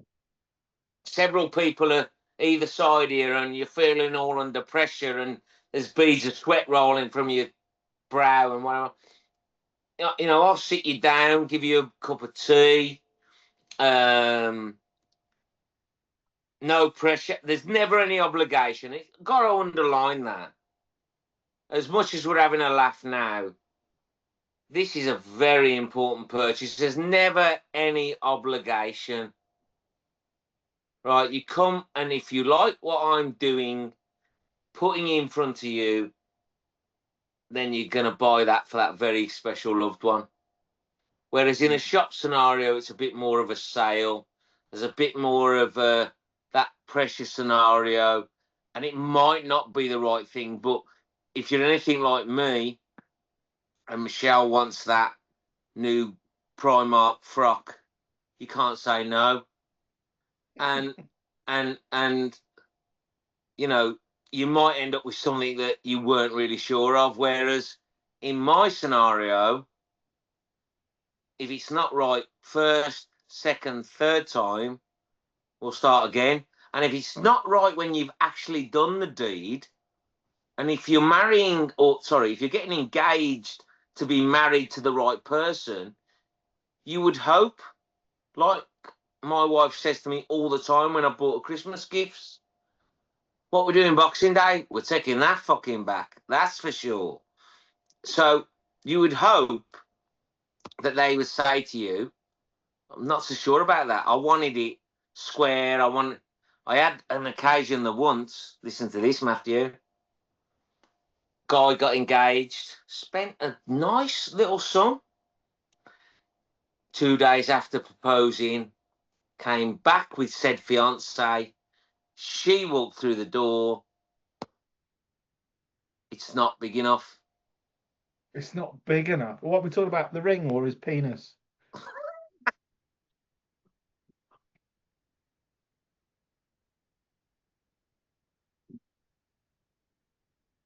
Hold on, my fire's going out. Very good. The ring. And he spent a good bit of money. Hold on, I might gas myself here. Let me just put this fire out. Don't die, mate. Oh, I'll try not to. There you go. Yeah.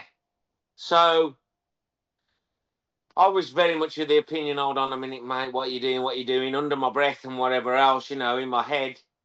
And he spent another couple of thousands of pounds and got her what she wanted. I'm not sure whether he's still alive, to be fair. Yeah.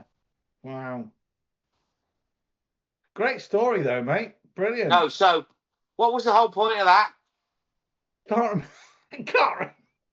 Oh, why should people buy from? Yes. From So you and not. he came back and changed what he's originally bought. My point is that jewellery is like money. So if you have done the wrong thing with the most important ring, give Stephen Charles Quance a ring? No. So we can change it. We can start again, whatever it is. I would just hope that I give them a once in a lifetime experience over a sale that you get on the high street. Brilliant, mate.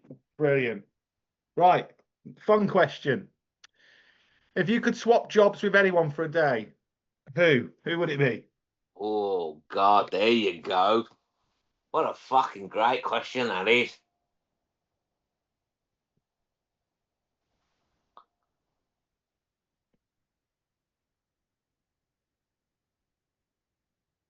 What a great question that is.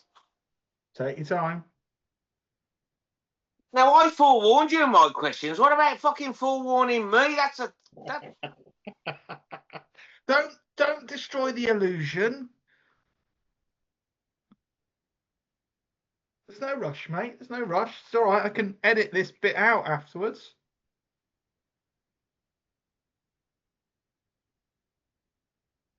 Remind me of the question. If you could swap jobs with anyone for a day, who? Who would it be? Anyone in the world.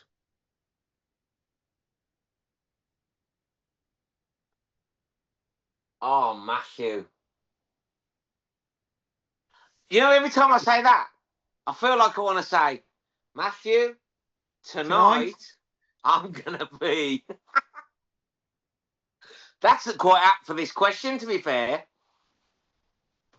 To Matthew tonight.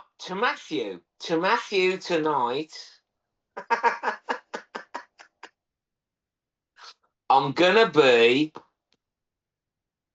To Matthew tonight.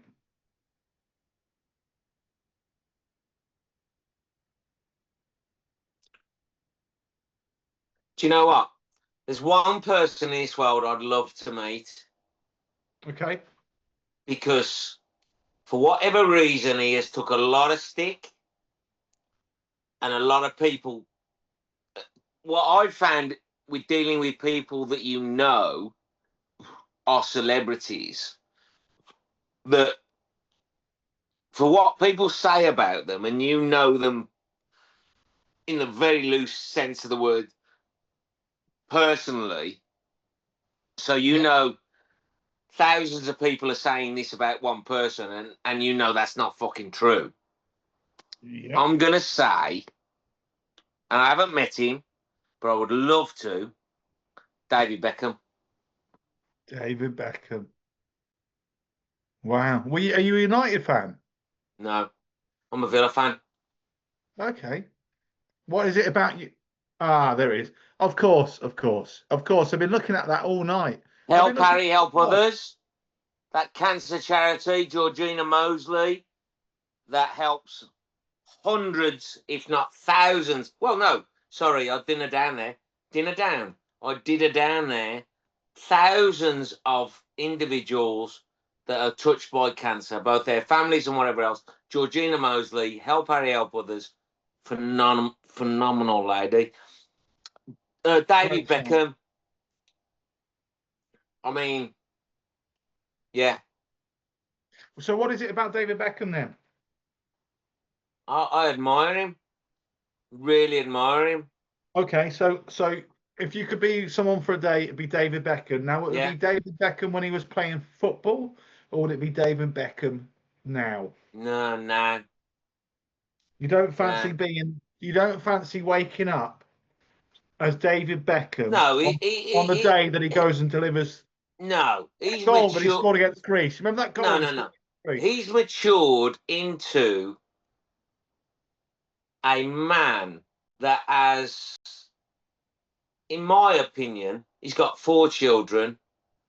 From what I can see, and this is only an outsider looking in, Yeah, they are still, with all the money in the world, nice people, humble people. a phenomenal family, you know, with all Yeah, the right values in the right places.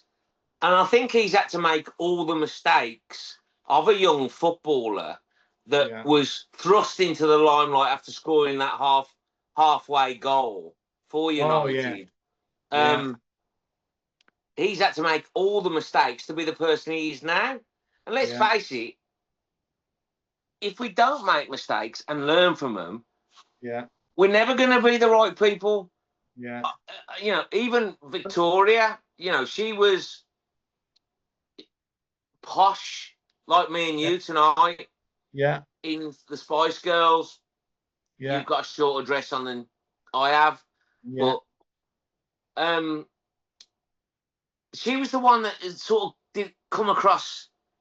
I've seen an advert for her only tonight, and My wife's watching. There's a Victoria Beckham that's where I've seen documentary. it, not an advert. It's a Yeah, Victoria Beckham, how she's made documentary. her. Yeah, and I Yeah, looked at her, and she just looked sophisticated. She just, I think, I think the Beckhams as a family, even though they've got, and I hope David's watching this, he'll probably reach out to me and I he'll think he go, is, mate. I think he's watching he'll, it. he'll, Yeah, he'll go, Quannat, come over to Beckenham Palace, let's have a chat. Um, I think, I think they still hold all the values that I would hold as yeah. a mere pisspot jeweler. And you know what, Steve? I tell you what's I think is significant about what you've just said. David Beckham, as a youngster, got sent off against Argentina, Yes, right? In effigies burned of France him. '98, yeah, France '90. Was it France? I think it was France '98, yeah. And they were burning effigies of the guy, Yeah, yeah, up and down the country, I think it right? was later than 98. No, I think it's 98 was the Euros. I think it's France '98. I think it's France '98. If Okay, Scott, are we'll you be. watching? Are you still watching? Was it what? Tell us, mate. I think it's France '98. Okay, but we'll see. That's when Michael Owen scores against Argentina. We go 2-1 up against Argentina. Amazing. Unbelievable. Amazing. It was And then, later than that. It's later than 98. no, I don't think it is. We're going to find out. Scott, Google it. Anyway, um, but anyway, he does that, and you think, wow, because Glenn Hoddle was playing Anderson. He was putting Anderson in front of Beckham, and everyone was going, "Why on earth are you playing Anderson in front of?" And Glenn Hoddle was going because Anderson isn't, Beckham isn't ready. Beckham isn't. And we're going, "Of course he is. Of course he is. Of course he is." He gets put out there, and he does that, and you think, "Oh, holy!" Right, Scott Irvin has just confirmed France '98. Okay, so you're right. Well, me and Scott are No, but well. you're the host. You're allowed to be right. I was Okay. at France 98. I was in Marseille when that kicked off, and they were firing tear gas at us.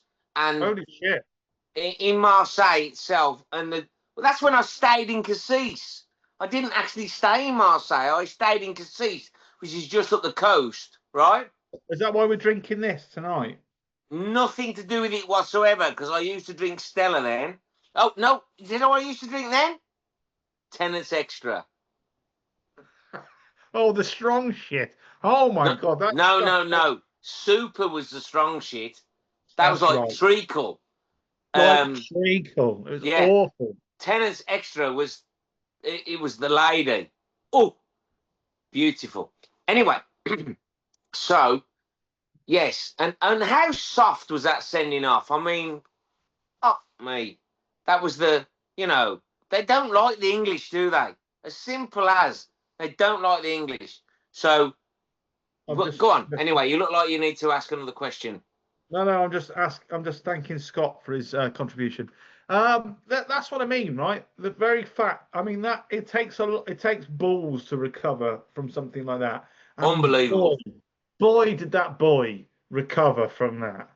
Have you watched the series on the Beckhams I before watched this I new one? watched I watched some of it, not all of it. Well, I like David Beckham. I think he's a good guy.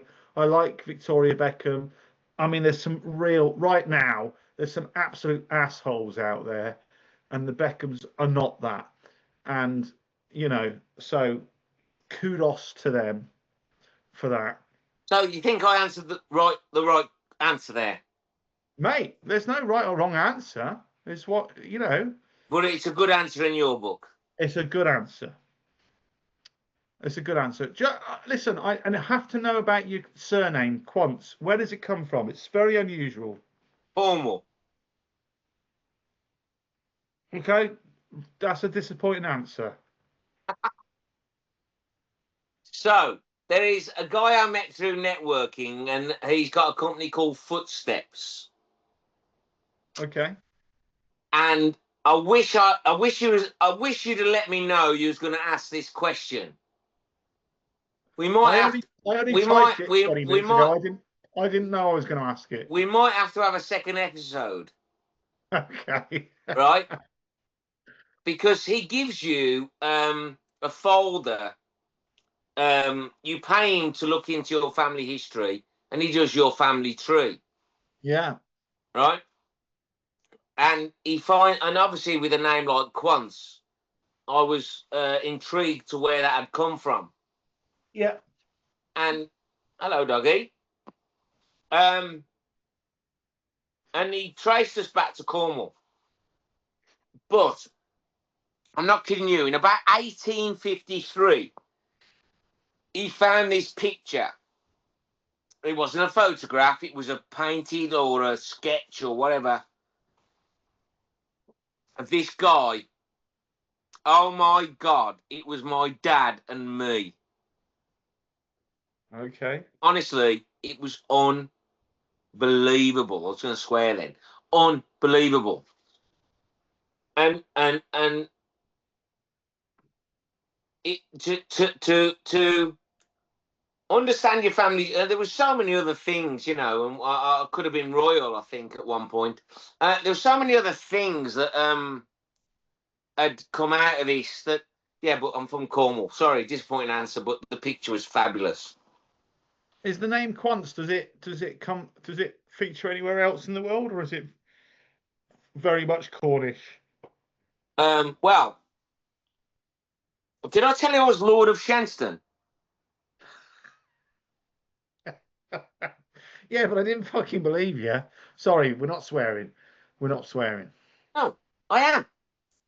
Go on. If you want to move into Shenstone, Yeah. you got to ask me first.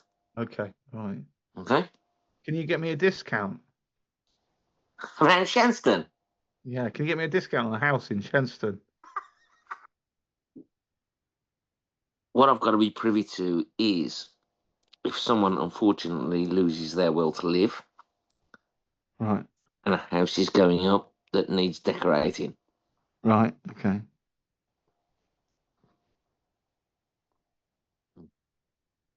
In other words, no.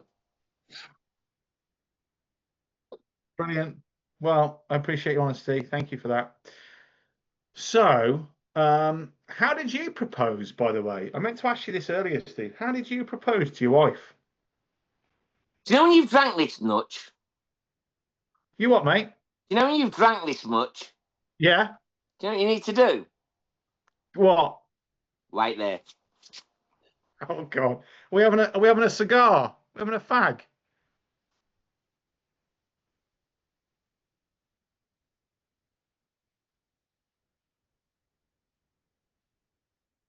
You need to wee in your garden. He's having a wee in the garden. He's having a wee. In my garden. He's having a.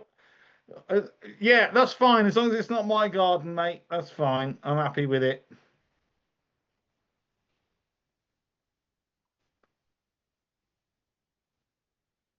Listen, Got, there's one thing I know for a fact. When you get to middle life, oh, you're on the Stella again.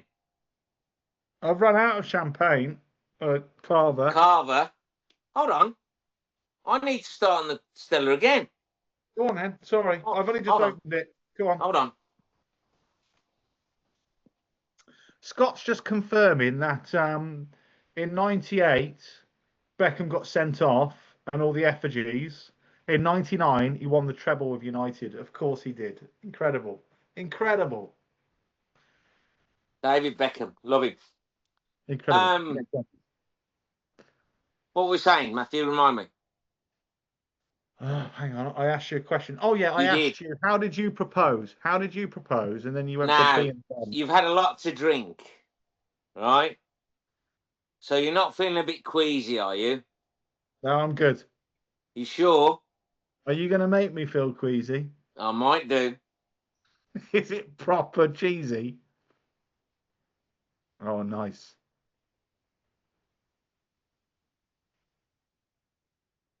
So, if you're a jeweler and your future fiance has worked for you for a number of years as your manageress in the shop, and then you want to propose,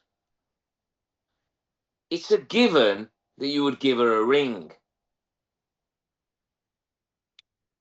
as in Okay. ring on the finger, not ring, do you want to marry Not a me? phone call. Yeah. Yeah. Yeah. Okay. So I thought I'd kill two birds with one stone and do it on Christmas Day, so I didn't have to buy her another present. Yeah. And I gave her a watch. Okay. It was the said brand we'd been speaking about earlier. Yeah. Very nice. It was diamonds set around the face, so there was diamonds involved. But it came in a watch box, obviously. Yeah. So that didn't give it away that it was a ring for a start, and it was a proposal. And Henry was about 2. He was in a box somewhere, as they do, after all the expensive gifts we bought him. He was more interested in the The box. boxes that they came in. Yeah.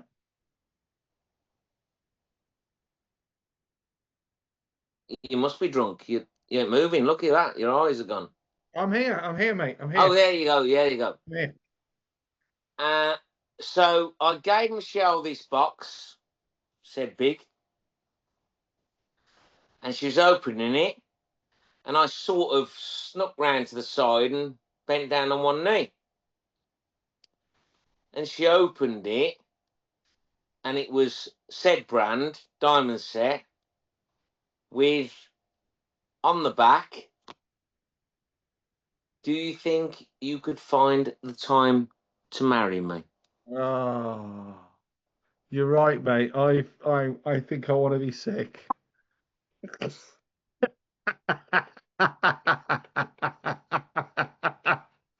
You are so right, mate. You called that. Fuck, honestly, brilliant. Do you know what it was that was funny? What? She was crying. I don't know whether it was like in disappointment that she thought she got to spend the rest of her life with me, Yeah. but she couldn't read the fucking engraving. It was Was it like Only Fools and Horses, yeah, Rooney? it was only the fact that I was bent down, bending knee, and then couldn't get back up that she realised I was proposing. Oh, bless you. And did you have a ring? Just so the Ah, watch was the well, ring. she knew I was coming on here tonight. Oh, right. Oh, have you gone? Oh.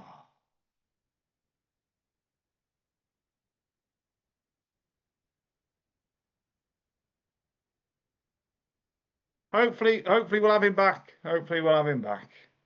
Stand by.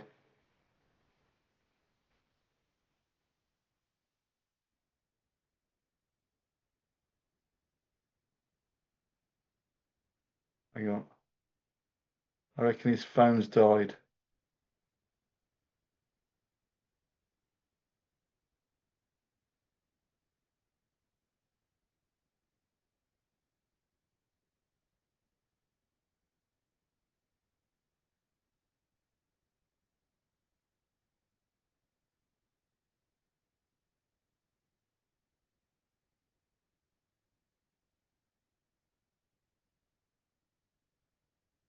Right, guys, listen, I'm going to say goodnight. I've sent him a WhatsApp. He's not receiving it. That usually means his battery's dead.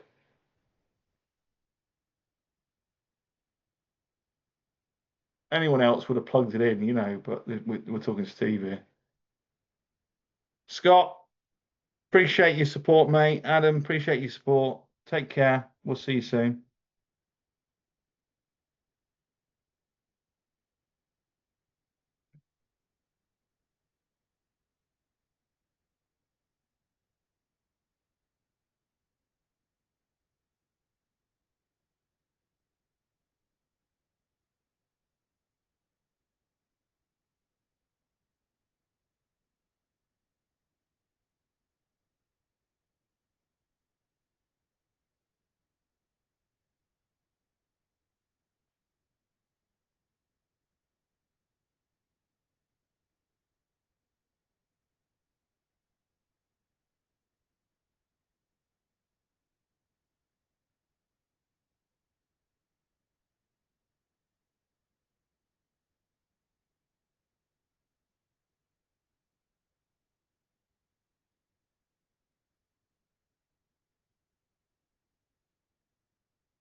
Still alive, aren't I?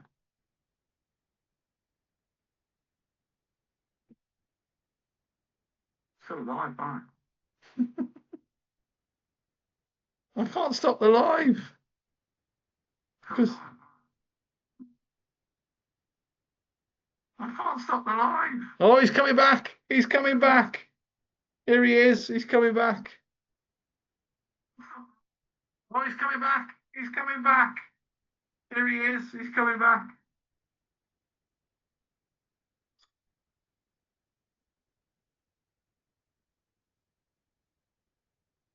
You've got to plug your phone. You're on mute.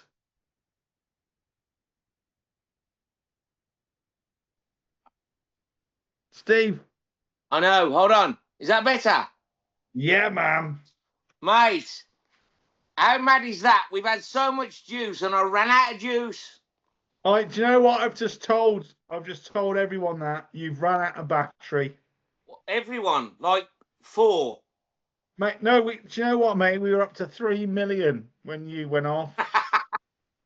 We're now down to it's just you and me now, mate, I'm afraid. Come on, it doesn't matter. Hang on, we're recording. Are we recording? Hang on. Are we record? Yeah, we never stopped recording. So, how did you propose? So you got down. What's one knee? What was that? Do you think? Oh, that's the dog. I thought because you got your dog in, I could have my dogs in. Yeah, mate, there's no rules. So, yeah, got down on one knee. Watch. Do you think you could find the time to marry me? Engraved on the back. She was sick. I was sick, and everyone was happy. Beautiful. And how long ago was that? That was 17 years ago. Oh, amazing. 18 years ago. 19 years ago. Now No. listen, I've got one more question to ask you. Okay. Is that all? I've got one more question to ask you. We can listen. I could chat to you all night, mate, and I'm happy to carry on. Oh, Hey, you know what? I knew. Listen, when I first met you, I thought, what a dick! no, I didn't see you in the shower. I thought, what a nice guy. Thank And I you. remember, you were obviously networking. You were selling your business, as in selling your product. But if you remember, I was in a transitional period. I had just failed in what I was attempting to do, and you put an arm around me and you offered me some very, very constructive advice. And at no gain for yourself, you went out of your way to come and see me, come and give me that support. And there's things like that that I'll never forget. Thank you, Steve. I appreciate And that. you know, and everyone watching this and listening to this needs to, you know, you need to recognise qualities in people like that, because you know, networking is full of farmers. He's full of people that just get out there and, you know, are after one thing, and they're takers. Hunters. Hunters, full of hunters. Yeah, full of hunters. Yeah, not farmers. Yeah, full Did of I get that hunters. wrong? Full of hunters, mate. We knew what you meant. Full of hunters. Hunters. So yeah, and for that, you know what? I knew we'd get on. So there Mate, you go. Steve, you've been amazing, mate. You have, and I think this next question is actually touches on what you've just said, right? Don't make it too difficult, because I'm not very clever. And no, I think you'll like this next question. And thank you, by the way. I really do appreciate that, what you've just said. I really do.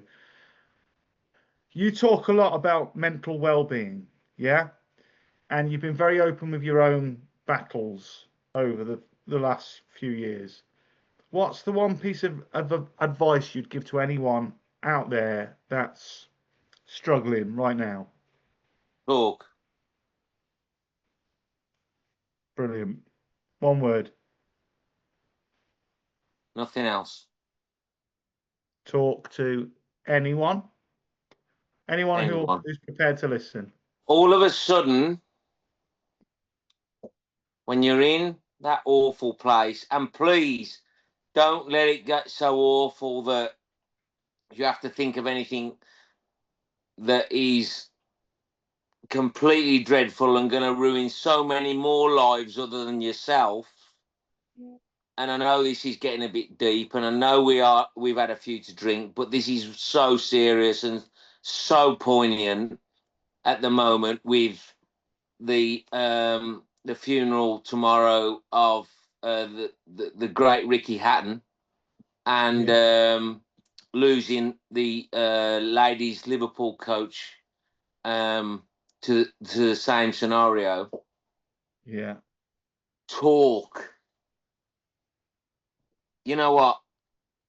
Yeah. You can go to bed feeling like it's just not worth waking up, Yeah. and the next day can be so different.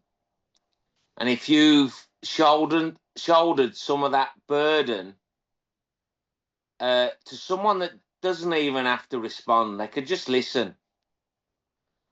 One thing I found after plucking the courage, and it's a big, big, big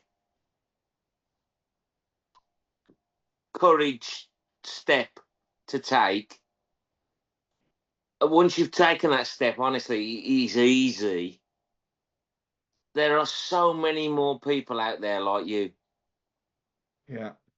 in exactly the same position as you. Yeah. There is one guy in this village that, honestly, we chatted about 10 years ago. We've become best of friends now, but we stood in the village pub opposite each other. I'll use a scenario as I had my head in my hands, he had his head in his hands, and when we just started speaking, we could have been brothers. We were exactly alike. In fact, how we hadn't bumped into each other over the years because we lived in similar areas. We went to similar parties, and we did similar things as youngsters. But we were both suffering with anxiety. He was self-employed, just like myself, and stress and whatever else. Which is a very lonely place, let me tell you, being self-employed. Everyone from the outside looks in and sees what a wonderful life we might be having, holidays and whatever else.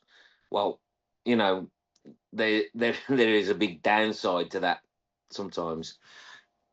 But I spoke to him, and I think that was one of the first times I thought, wow, I'm not on my own. And then within the groups I'm involved with, and you'll know how close you can get to certain people within those groups, the networking circles and whatever else. The one meeting I just opened up, and it was like lifting a weight off my shoulders. It was sharing something that had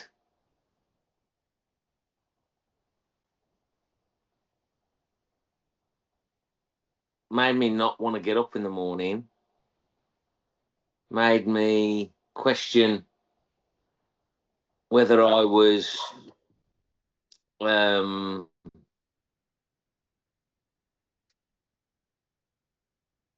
whether I was capable, capable of, I just felt like a bit of a failure, and so many people were supportive. So many people have been in the same position. So many people had experienced similar things. So many people have got help. So many people knew people that could help. So many people just picked up the phone, just came to see me. Just wow, it was like I wasn't on my own, and it was all just from plucking the courage to open up. And men find it the hardest because we're meant to be all grrr and tough, and you know I, Yeah. I see nothing better than a man getting emotional. Nothing better, because you lock those emotions inside. There is only one thing that's going to do, and that's going to fester into something that's not nice. You let them emotions go. Yeah. You open up, and I promise you, for those two people that are watching, this will really help. Your moustache has grown longer over this interview. You know that, don't you? Are we in November already? Yeah, but you know what? You know what, mate? It's not just the two people watching. We're going to chop it up. We're going to get it out there because what you've just said is amazing, mate. And I remember when I had a business, and I remember there was one particular moment, and I had about 30 staff. I probably had about 40 staff actually at one point. So it's not massive, but it's enough. It's a headache, right? And there was one particular moment where I was quite emotional, and I remember this one, and it was a woman, and she was a significant part of my business, and I'm not blaming her because she was a woman at all, but she said, "Oh, I hate to see men crying," and I wasn't crying, but I was upset, and I just thought, God, it's no wonder men kill themselves because uh, that's probably the wrong thing to say, but it's no wonder that there's a disproportionate amount of men that kill themselves because we're not allowed to cry, are we? We're not allowed to cry. It's changing, but for a long time we weren't allowed to cry. Massively. And do you know what?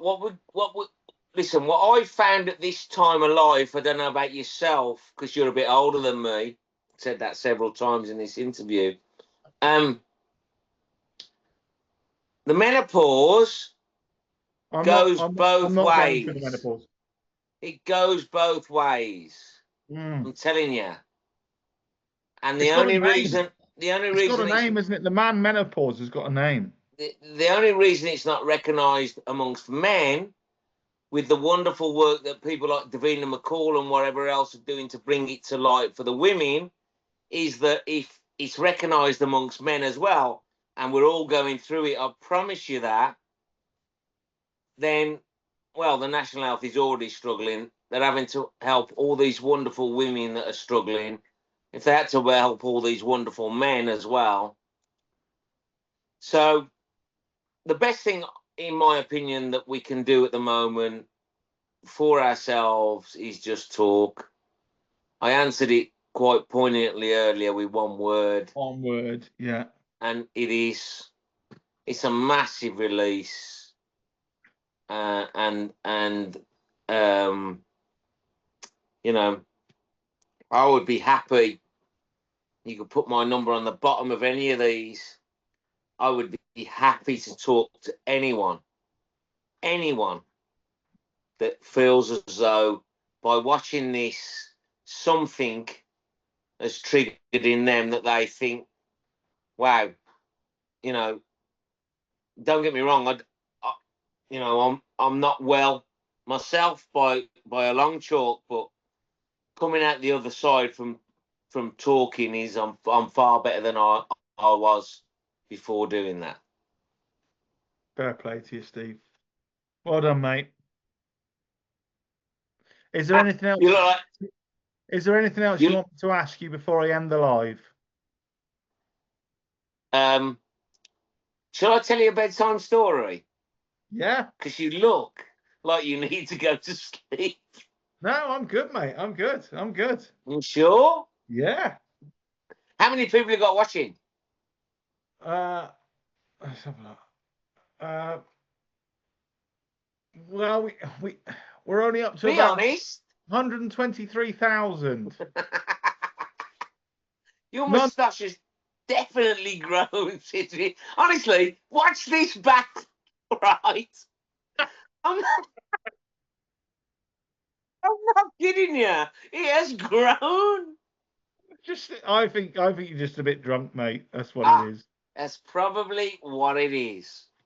So, Adam Penn. Yeah.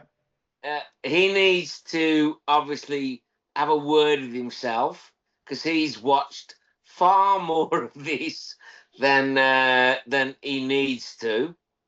Right? Lovely guy. What a lovely guy, though. A lovely guy, but he should be watching RedTube and doing other things. Yeah.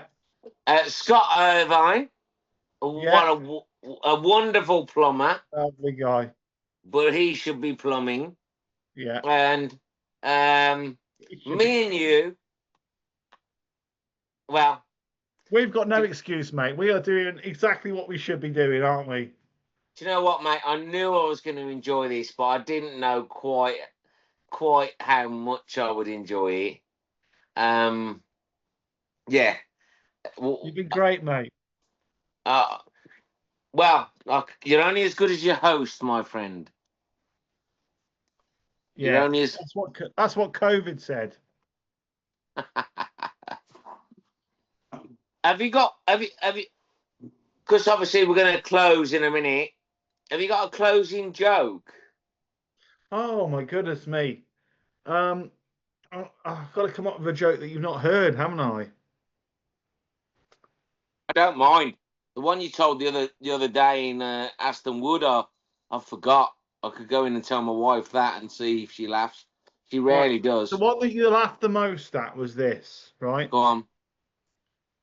My neighbour banged on my door this morning to tell me that someone else had stolen her underwear off her washing line. And she was that aggressive, I almost shit her pants.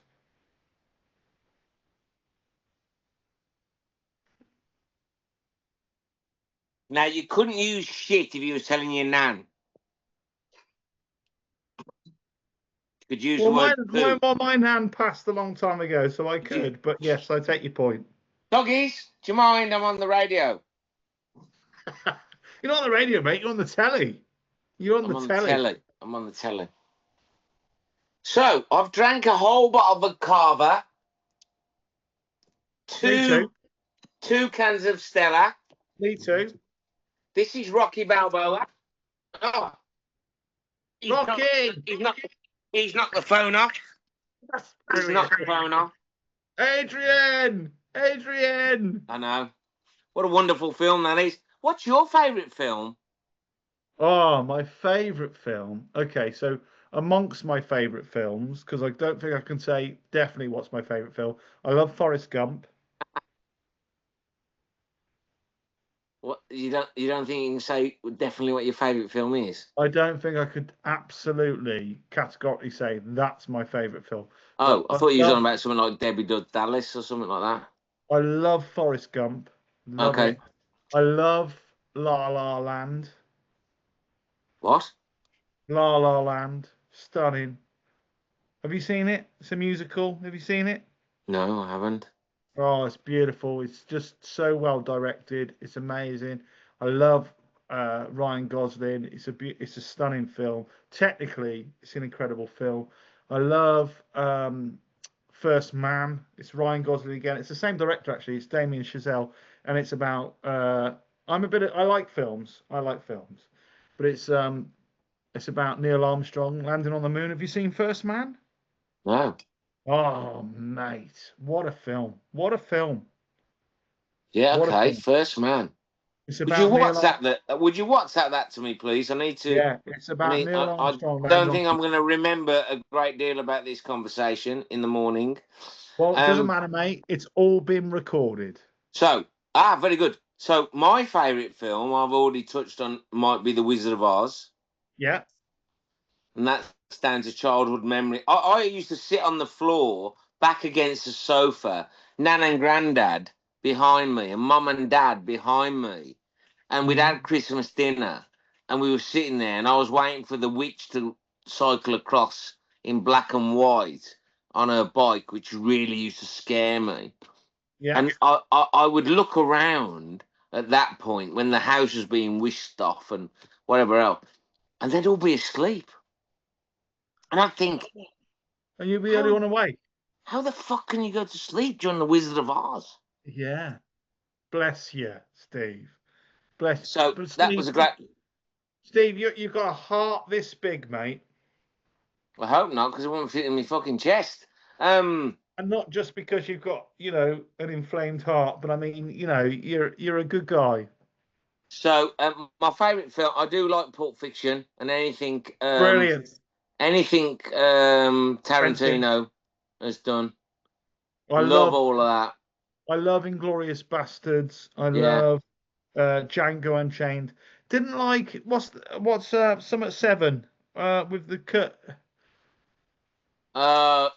Um. Didn't love that, Oh, what was that? and not a massive fan of Kill Bill, but I Oh, love. you might need to watch Kill Bill again. Okay, It's just Peaky Blinder moment, like I did earlier in the conversation. mate, that was like about 4 hours ago. When your moustache was far shorter than it is now. I just had a fresh shave, mate. I was clean shaven, mate. Honestly, you are Movembered out your head at the moment. That is unbelievable. I might be sponsoring you in a minute. Steve, you've been amazing, mate. Right, listen, what I'm going to do is I'm going to end the live. I'm going to chop this video up, not tonight, but I'll chop it up over the next 28, 24, 48 hours. I'll get it over to you. Get it out there, mate. You've been I thought you was going to amazing. say 24, 48 days. No, I'll get it done. I'll get it done over the weekend for you, mate. Get it out there. You've been brilliant. Is there anything else you want me to ask before we go?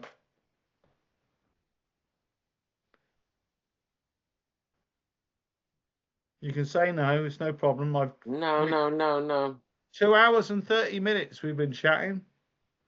Can I just say, treat everyone as you expect to be treated yourself. And if you haven't got And, anything nice to say nothing. and if everyone did that,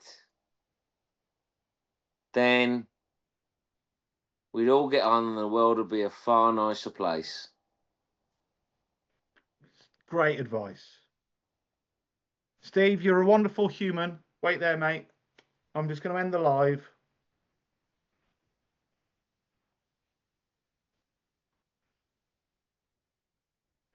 Done. You're amazing, mate.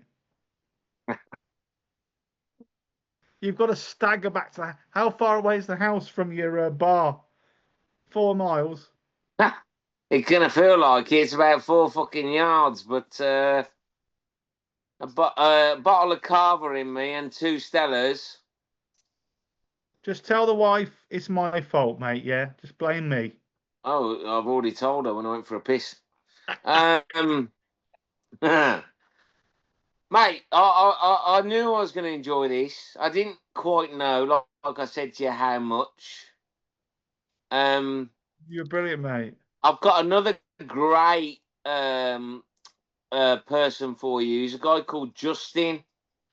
He runs a Villa podcast. He's a massive, massive Villa fan. He Okay. has all sorts of people on. He rang me today. He texted me just to see how I was, knowing I've had a few wobbles of late.